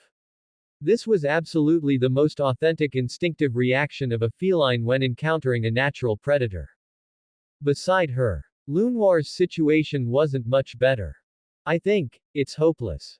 Lunoir's voice was extremely low, and she didn't even dare to move her lips too much, fearing she would attract the attention of that scourge over there. And, look at her appearance. Lunoir secretly glanced at the fully armed figure at the door, then quickly looked away and swallowed. She hasn't even taken off her gauntlets. This is a stance ready to fight at any moment. Could it be that she has already found out what we look like? Stop talking, meow. Hearing this, Chloe's fur stood on end. After all, back in the day, the two of them were famous figures in the Orario underworld. Black Fist, Black Cat. Their mission success rate was almost 100%. As long as the money was enough, they would even dare to pull the beards of guild officials. But there was only one time. Chloe was possessed and took a sky-high price contract to assassinate the captain of the Ganesha Familia, staff of the elephant god, Shakti. And the result? Let alone assassination. Chloe almost lost her own life. That night, she was chased by Shakti like a stray dog, and in the end, she had to crawl into the stinking sewer to hide for the whole night, only then did she escape. That experience became an inescapable shadow in her heart. Even though she had washed her hands of the business and become a good girl here with Mamma Mia. But that fear carved into her bones. It was like a mouse seeing a cat, it couldn't be changed. How about, we go through the back door? Before Chloe could finish saying, how about we sneak out the back door? Bang! A crisp sound. A thick arm slammed heavily onto the table in front of them. Ouch! Eek! Meow! Chloe and Lunoir shivered in fear, almost jumping out of their skins. Looking up, they saw Mia's face, black as the bottom of a pot, looking down at them. I'm talking to you too. Mia put her hands on her hips, and her eyes seemed to be spitting fire. What are you whispering about? The guests have been here for a while, and you are still dilly-dallying. Want to slack off, huh? Do you want me to loosen your skin? No, that's not it, meow. Chloe waved her hands in a hurry, her cat ears trembling even more, her eyes drifting towards Shakti. Mamma Mia. That's Shakti, meow. That's the commander of the military police, meow. Can you what? Mia glared, directly cutting off her nonsense. They are guests today. Since they entered this door, they are here to eat and drink. As long as they don't cause trouble. So what if she is the commander of the military police? Can she eat you? After saying that, Mia extended her fan-like hand and flicked each of them on the forehead. Ouch! It hurts, meow. Less nonsense. Mia pointed to the empty tables in the center of the hall. Hurry up and get to work. If you neglect the honored guests, see how I deal with you tonight. Yes. Going now, meow. Going now, meow. Under Mia's pressure. Even if they had 10,000 guts, they wouldn't dare to disobey. They could only pull a long face, bite the bullet, and move over, looking back every few steps. Clatter. Several thick oak tables were pushed together, forming a huge long table in the center of the hall. There was no way around it. There were simply too many people in this group. Besides the three big shots, Heimer, Shakti, and Tsubaki. There were also the five girls, Tianyu Zanjin, Inaba Tsukuyo, Onagawara Rin, Kikakuho Mary, and Nemyum Satori. Plus Hestia, who was tagging along for a meal. But that wasn't the biggest space taker.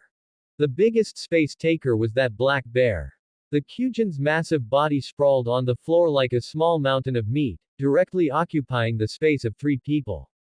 The little bear, following suit, lay down beside the Kyujin, looking adorably clumsy. Although the scene was somewhat bizarre. In this highly inclusive tavern, no one said anything about it. Instead, many adventurers cast curious glances their way. Everyone took their seats. Although Shakti still felt a bit reserved, she sat at his right-hand side at Heimer's insistence. Tsubaki plopped down boldly on the left. Hestia had originally wanted to snag the spot next to Heimer, but after being jostled by the black bear, she ended up sitting across from him, puffing her cheeks in annoyance. Order! Tsubaki was fired up the moment she sat down, waving a hand grandly. Lunoir. Bring the menu. Why yes. Lunoir held the menu, trying her best to turn her body sideways, not wanting Shakti to see her full face. Her movements were so awkward they looked like she was suffering from hemiplegia. Bring us all your signature dishes. Roasted meat, stews, and Mia's special fruit wine. All in the largest portions. And also, for these two little fellows. Tsubaki pointed at the black bear lying on the floor. Prepare a few barrels of your best mead. And 2 large pork chops.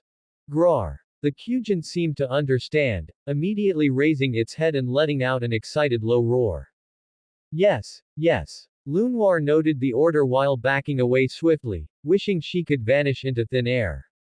Meanwhile, Chloe wasn't idle either. Carrying a large tray of bread and appetizers, she floated over like a ghost. She tried to make a run for it the moment she put the plates down. Suddenly, a cool voice rang out. Wait a moment. Meow. Chloe's fur stood on end instantly, and she stiffly turned around. Shakti was looking at her, her brow slightly furrowed. We need some juice. This child is probably not of drinking age. Having said that, Shakti pointed at Hanasaka Warabi. Before Hanasaka Warabi could hurriedly clarify her age.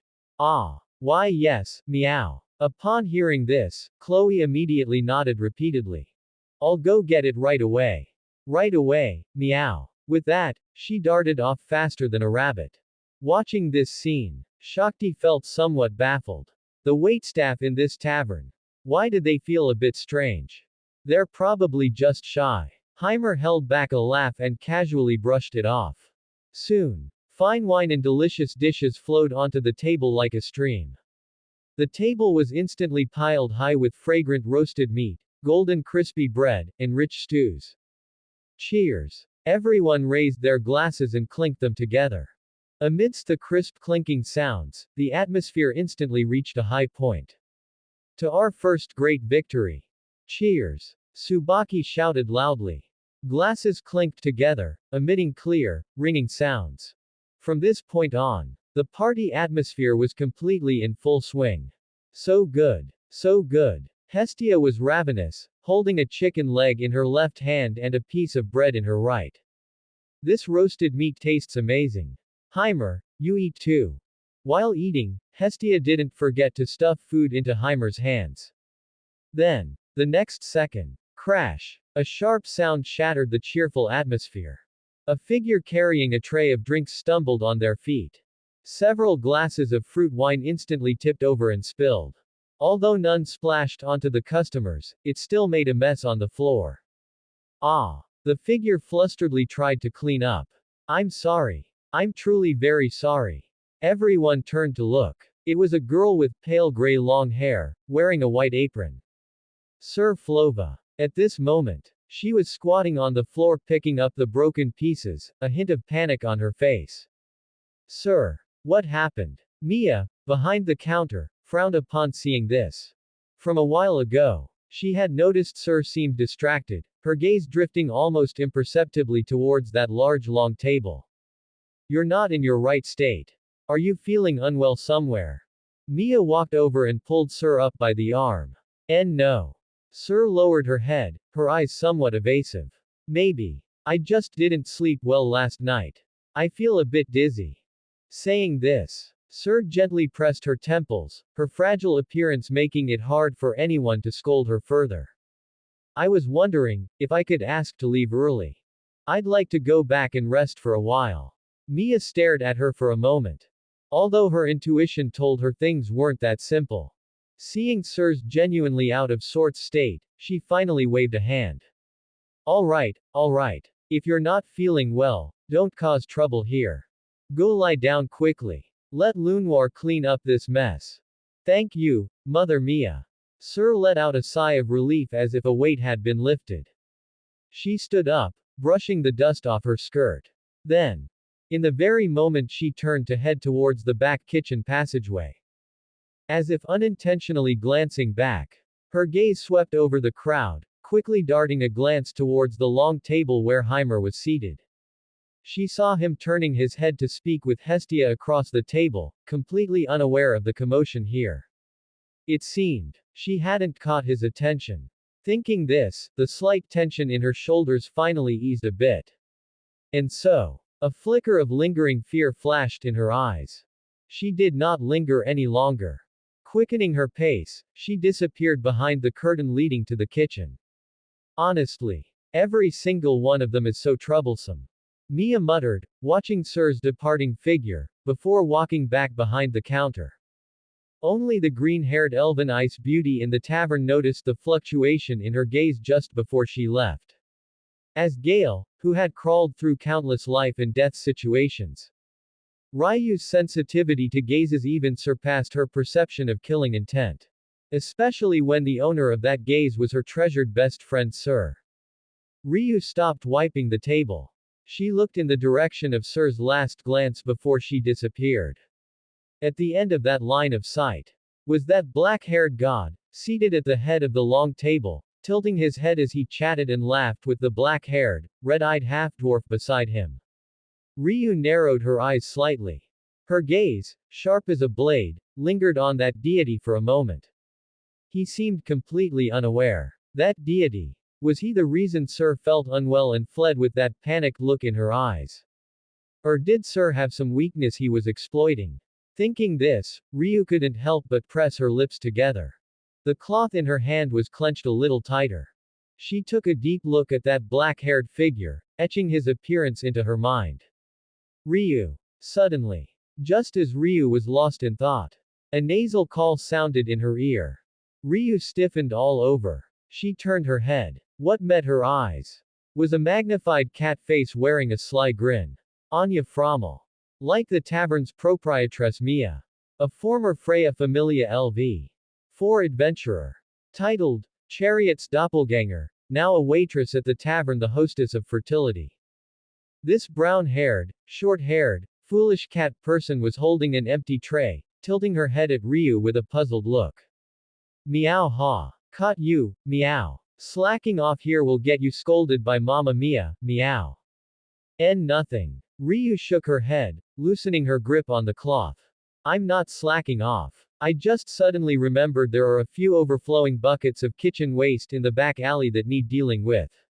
If we don't dump them now, the smell will be awful by closing time. That kind of dirty work, meow. Anya wrinkled her nose in distaste. But Sir is on duty tonight, meow. It's fine. Since Sir went back feeling unwell, I have time. I'll handle it. Well, okay then. You go, Ryu. We'll handle things here, meow. Ryu nodded and turned towards the kitchen. However, just a second before lifting the curtain, she couldn't resist glancing once more in that direction out of the corner of her eye. This time, it happened to meet that person's gaze, which seemed to glance over, whether intentionally or not. Ryu's heart skipped a beat. She quickly averted her eyes and hurriedly disappeared behind the curtain. At the long table, Heimer set down his wine glass. He had naturally noticed the gaze Ryu directed his way. Even retired, this Gale was still Gale. Impossible to ignore. However, Heimer didn't pay it much mind. After all, it was no secret that Ryu had an overprotective streak towards Sir, that is, Freya's alias. Let her be. Appearing too perceptive would only confirm unnecessary suspicions. As long as neither he nor Freya took the initiative to reveal anything. This cautious Miss Elf could rack her brains all she wanted, but she'd never guess the twists and turns here. Besides, that wasn't the focus tonight. Thinking this, Heimer refocused his mind, his attention returning to the girls gathered around the table. From leaving the dungeon, to negotiating at the guild, watching those staff members' eyes nearly pop out of their heads, to settling in at this tavern. Along the way, he had been too busy dealing with that chatterbox Tsubaki and wrangling with Shakti. He seemed to have somewhat neglected his own children. Thinking of this, Heimer looked at the girls, their faces already flushed with the satisfaction of food and drink, their eating pace noticeably slowed.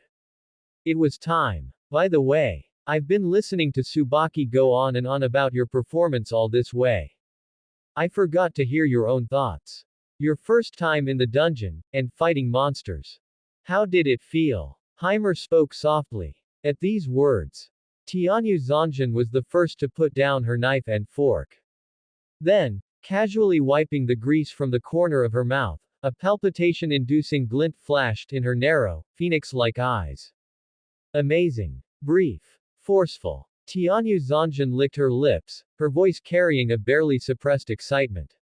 Her slender fingers traced a light arc in the air, as if still savoring the earlier battle. That feeling of resistance when fingers pierce flesh. The sensation of warm blood splattering on your cheek. And the crisp sound of a monster's bones breaking as it dies. Every moment, every second, makes me feel that I'm truly alive. Compared to those restrained matches of the past. This kind of all-out, uninhibited slaughter. And the thrill of life hanging by a thread. It intoxicates me utterly. I'm starting to believe I was born for this. An expression of near rapture appeared on Tianyu Zanjan's face. These words made several adventurers at the next table shiver involuntarily, looking over as if at a lunatic. Heimer, however, took it in stride, nodding approvingly instead. That's good. Only those who enjoy battle can go further in the dungeon. I believe you won't lose yourself to it either. What about the others? Heimer then looked to the other side. Tsukuyo doesn't have that particular feeling like Amu does. Inaba Tsukuyo tilted her head slightly, her face with tightly closed eyes facing Heimer's direction, her voice soft. It's just that Tsukuyo feels very fulfilled here. The movements of those monsters, even their killing intent. Tsukuyo can feel them clearly. And thanks to this sword granted by Lord God. And the Falna. Without these, Tsukuyo absolutely couldn't have reached this level today. Inaba Tsukuyo reached out and gently stroked the famous sword named White Egret placed by her side, a faint smile appearing on her face. That's right. Onigawara Rin couldn't help but interject, nodding vigorously with a look of complete agreement. My black crow is the same. If it weren't for that sword, plus the grace bestowed by Lord God, I might have been completely surrounded by those killer ants long ago. Onigawara Rin touched the Hanya mask hanging at her waist, which had already been repaired, revealing a slightly embarrassed smile. In the end, it's all thanks to Lord God. Indeed. If we had to fight those monsters with the scrap metal we brought ourselves, it's hard to say if we could even be sitting here eating whole right now. It seemed the alcohol was taking effect. The girls chimed in one after another, suddenly talking much more, nodding in agreement like chicks pecking at grain. In their eyes, the reason they could rampage through the dungeon today as if cutting vegetables. That divine artifact capable of slicing through iron and mud, and that Falna surging within their bodies, absolutely accounted for 99% of the credit. As for themselves, they were probably just lucky enough to cling to this Lord God. Hearing these words, the expressions of the surrounding adventurers, who had initially just been watching the excitement, also changed. At first, they were only surprised by the composition of this party, a beauty, a beast, and a god. But after a few rounds of drinks, their attention finally shifted away from the two bears and landed on the weapons carried by the girls. The air in the hall noticeably stagnated for a few seconds. Hey, look at the sword on the waist of that samurai girl wearing the mask. At the next table, a seasoned adventurer covered in stubble lowered his voice and poked his companion with his elbow. That forging pattern, and the material of that scabbard. That's high-grade gear from the Hephaestus Familia, right? Maybe even one personally crafted by Tsubaki herself. Hiss. His companion gasped, forgetting to bring the wine cup to his lips. Are you kidding me? What's the background of these newcomers? Even adventurers above LV.3 might not necessarily be able to afford weapons of that caliber, right? They each have one. Envy, jealousy, and deep reverence. This was the most basic value system of Warario. Equipment often represented strength, or perhaps an even more terrifying background. However, facing the gazes from the surroundings that were almost scorching them, and the girls babbling, attributing all the credit to themselves, Heimer's expression finally began to settle down. He shook his head helplessly in the end, then raised his hand and made a gesture to stop them. Stop. As soon as he spoke, the girls, who had been excited, immediately quieted down. Heimer set down his wine cup and calmly swept his gaze over the faces of his girls. The girls exchanged glances, unsure if they had said something wrong. Although many gods in the celestial realm are indeed fond of having their children always mouth words attributing all credit to the gods. But I don't like that kind of thing. With that said, Heimer's tone became serious. The so-called Falna is, in the end, just another entry ticket I gave you. A chance for you to break through the limits of mortals and touch a higher realm. As for the weapons, Heimer reached out and pointed at Onigawara Rin's black crow. It is indeed a fine sword. The craftsmanship of the Hephaestus Familia is impeccable. But even the sharpest sword depends on who is wielding it.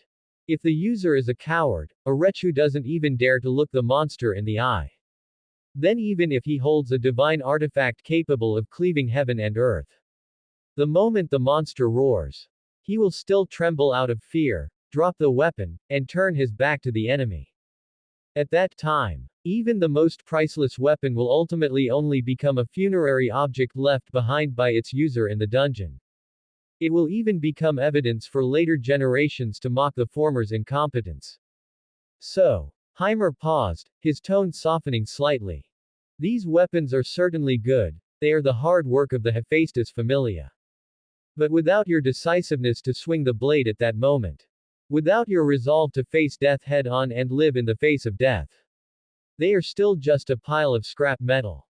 Therefore, you don't need to please me, or forcibly push the credit onto me, completely ignoring the sweat you yourselves shed.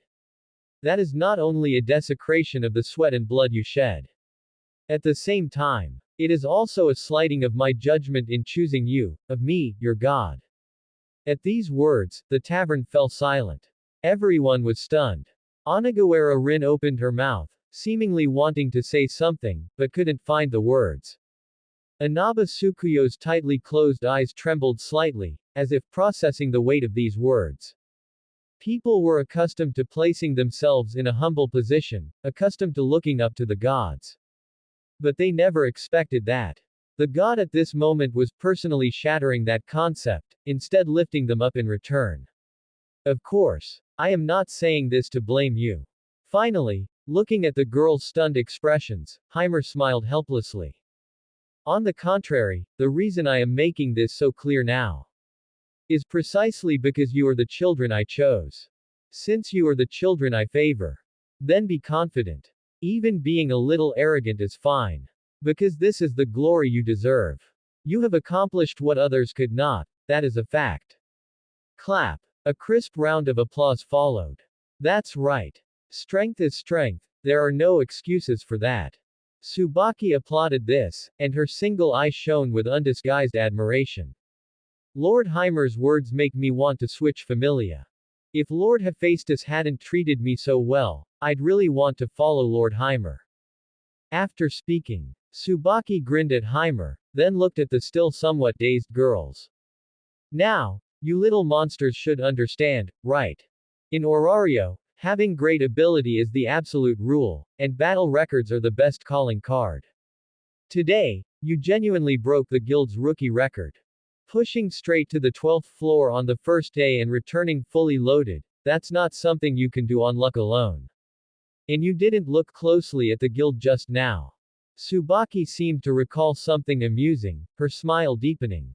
If you had looked back, you would have seen how wonderful Aina's expression was. I've known her for so long, and it's the first time I've seen her look so utterly inexperienced. Her quill almost stabbed right through the documents, and she forgot to push her glasses up from the tip of her nose. And those guild staff members who were always dozing off around her. Every single one of them had their eyeballs nearly popping out, jaws dropped. Just the magic stones brought back by the Kyujin, converted to Valis, are enough for a small, ordinary familia to eat and drink well for a whole month. This matter, we won't even have to wait until tomorrow. It will probably be spreading through all the taverns by tonight. By then, it will be hard for you little monsters of the Hamo Familia not to become famous. Being praised so bluntly by their own deity and Tsubaki, a flush instantly spread across the girls' previously dazed faces. Even Tianyu Zanjin couldn't help but lift her chin slightly at this moment. Although she didn't say anything. But the slightly upturned corners of her lips clearly revealed that she was also very pleased with this evaluation. Being recognized by others. Especially being recognized by the strong individuals she acknowledged. This feeling was not bad at all. Seeing that the timing was about right. Heimer also nodded and continued the conversation. Miss Tsubaki is right. As a deity, what I can do is actually very limited.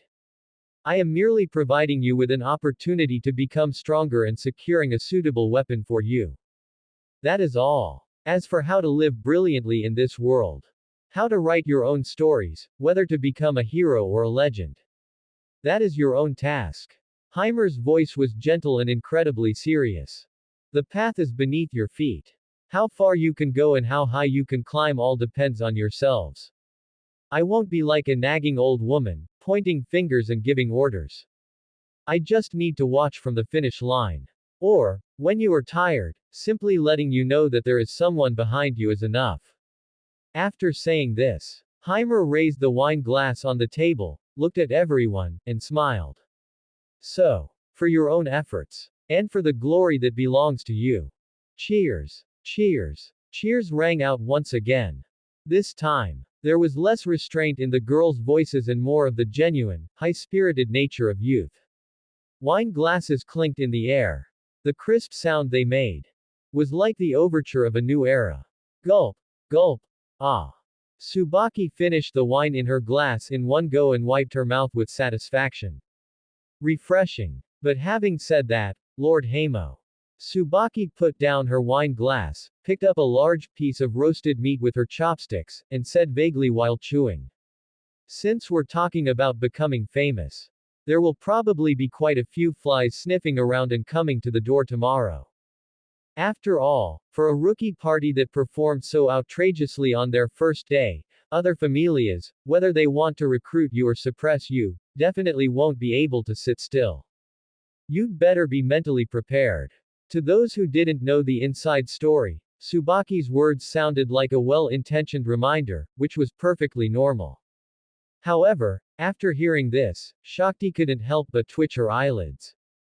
As someone who knew a little bit of the inside story, thinking about the cautious attitude her own deity, Lord Ganesha, had toward the deity beside him, which could almost be described as facing a formidable enemy.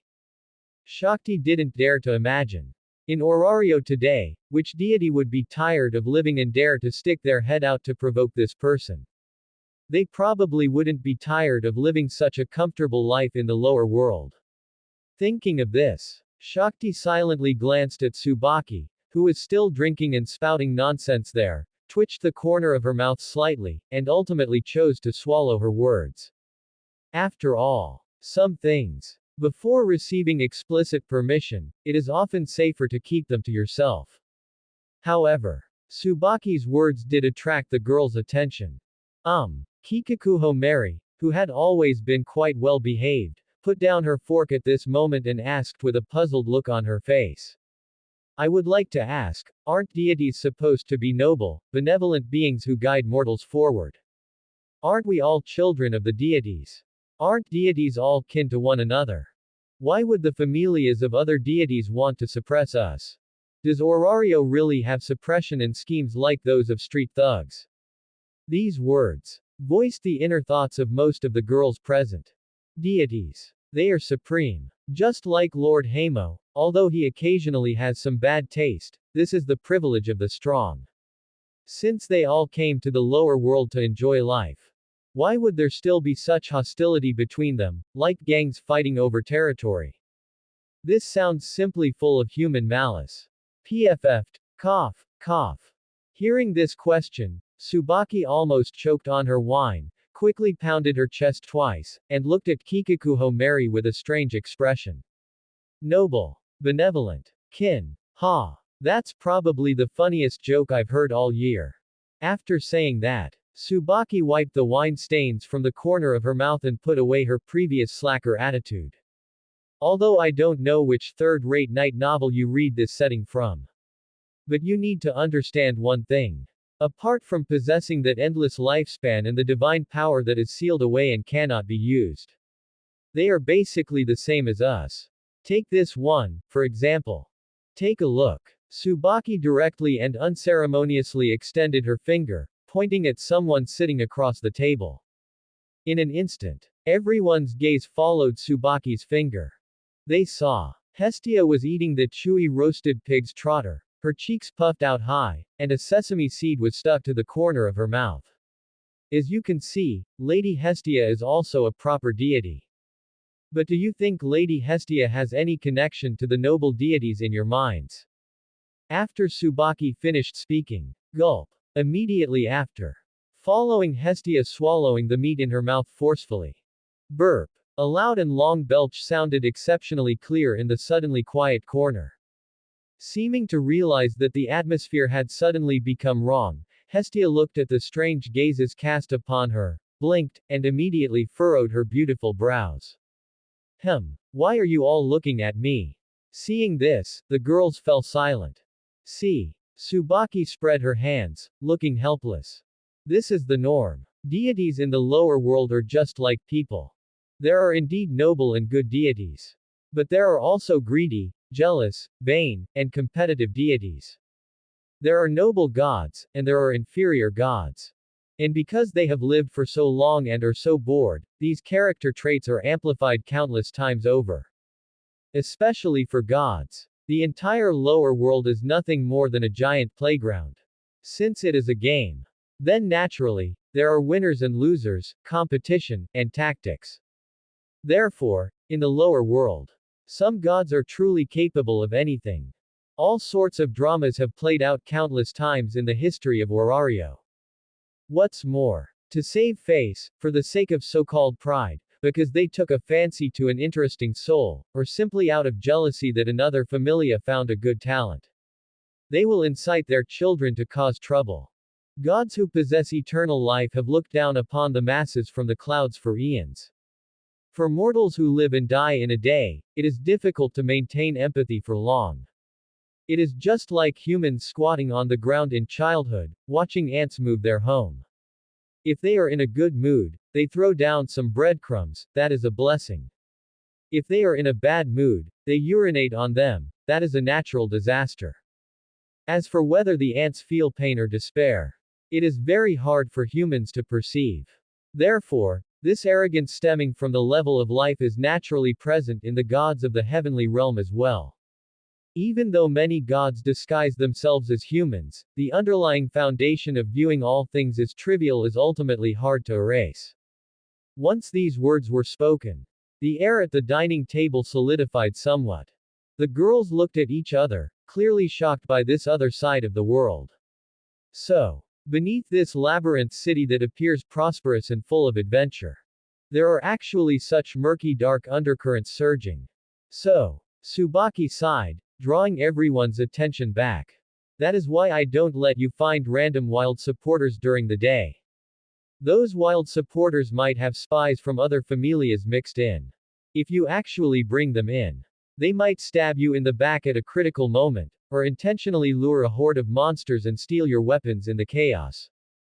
Then you won't even have a place to cry.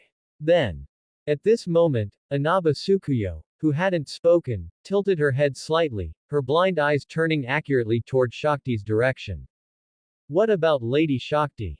Isn't the Ganesha Familia, where Lady Shakti belongs, known as the military police of the city? Since such an order-maintaining entity exists, why is this allowed to happen? Hearing this question, Shakti's hand holding the glass tightened slightly.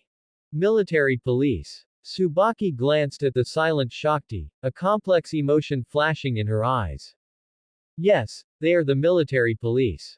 Responsible for maintaining public order, arresting criminals, and maintaining the surface order of this city. But at the end of the day, the Ganesha Familia is also just a familia. The Ganesha Familia also takes money from the guild to work for the guild and maintain order.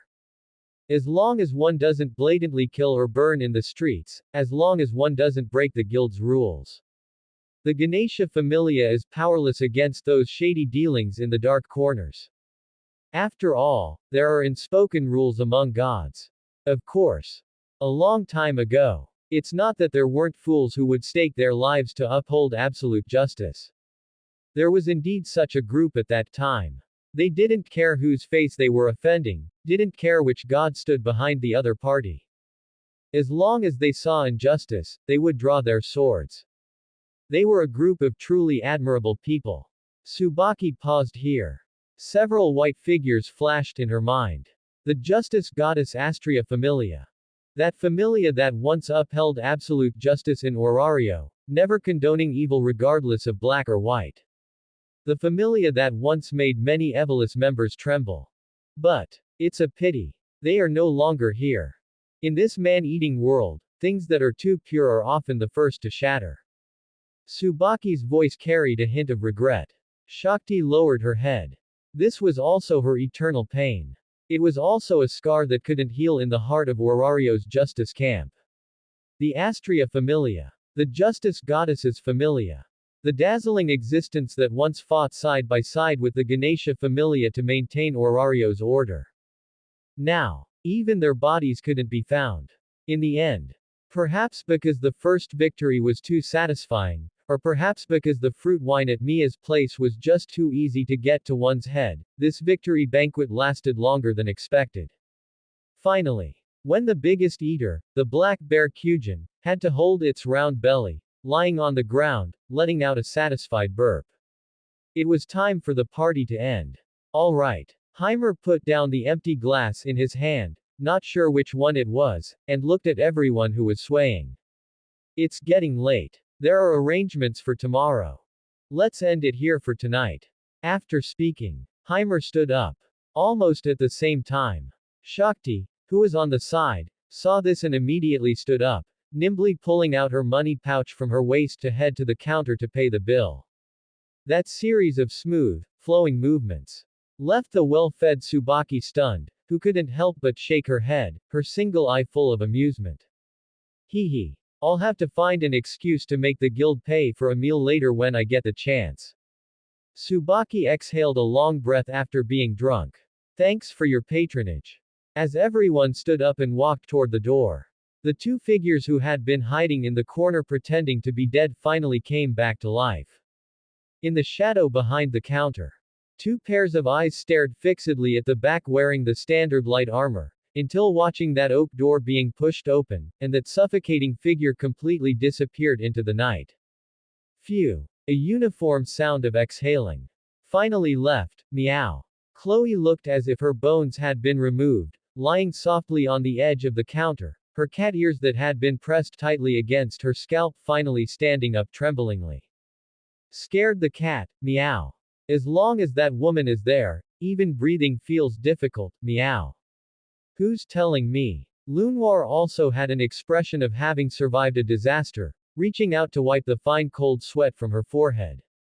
As long as that woman is still wearing those gauntlets, I feel a chill on the back of my neck.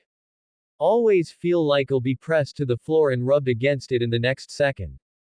The two looked at each other and saw the same emotion in each other's eyes. Thank goodness, survived. This was probably the most difficult night since they retired from the world and hid under Mama Mia's wings to eat this bowl of stable rice. However, behind the counter, after watching them leave, Mia couldn't help but touch her chin, lost in thought. A bit interesting. This god is quite generous. To think he could make someone from the Ganesha Familia act so subserviently. At this moment, the other waitresses, having finished their tasks, gathered around the counter. That's right, Mama Mia. Anya tucked her tray under her arm and asked gossipingly. Do you think what that Tsubaki mentioned earlier is true, NYA? That group of newcomers. Did they really kill their way to the 12th floor on their first day, NYA? That's just too ridiculous. When I was LV.1, I spent half a month just wandering the first 5 floors, NYA. Who's to say it isn't? Lunoir also looked incredulous and couldn't help but click her tongue. And look at that little girl with the red eyes carrying the tachi. Although she can't see. But when that sword was placed on the table earlier, I snuck a peek. That level of sharpness. Lunoir gestured. It's definitely a first-class weapon. This doesn't look like a group of newcomers at all. They're practically an elite squad armed to the teeth. Sigh. Chloe sighed, leaning on the counter, her two black cat ears drooping listlessly. Comparing people to people only makes a cat angry, NYA. If we had been treated like that back in the day, we wouldn't have had to do that dirty, unseen work, NYA. But then again, Anya seemed to notice something suddenly and looked left and right. Where did that Ryu go, NYA? She said she was going to take out the trash earlier. It's been a long time, why hasn't she come back yet? As soon as these words were spoken, the few who were gossiping were also stunned. That's right. Although Ryu didn't usually speak much, she was the most reliable. It was just taking out the trash. Why would it take so long? Mia heard this, and her hand wiping the glass paused slightly. She raised her head, her gaze looking somewhat profound toward the door leading to the back alley. She's probably tired. After a moment of silence, Mia said lightly. After all, Sir isn't here today. She has plenty of work, too. Let her be. She must be busy with something else. Having said that, Mia lowered her head again and wiped the glass in her hand. At the same time, in the tavern hall, following the departure of that group, the hushed discussions finally boiled over like a pot. The sound of discussion rose one after another. Envy, jealousy, suspicion, amazement. But regardless, after tonight, this matter is destined to grow wings and fly through every street and alley of Orario.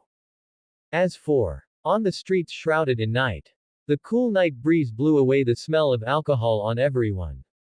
Tsubaki, walking beside the group, stopped and pointed backward with some confusion.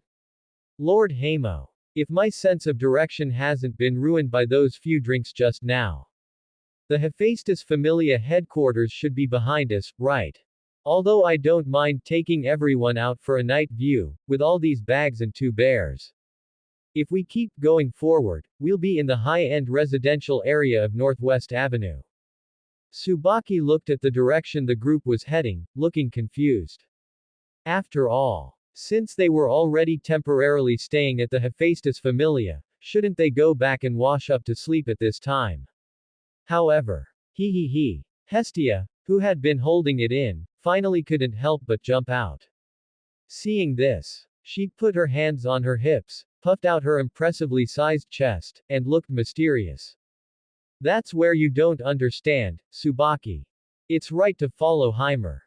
Heimer has prepared a big surprise for his children, you know. A big surprise. Tsubaki and the girls beside her looked at each other. Before they could realize what this big surprise was. 20 minutes later, when they arrived at the prime location at the intersection of North Street and West Street. Quiet amidst the noise, Heimer stopped in front of this huge black carved iron gate. We're here, Heimer said softly.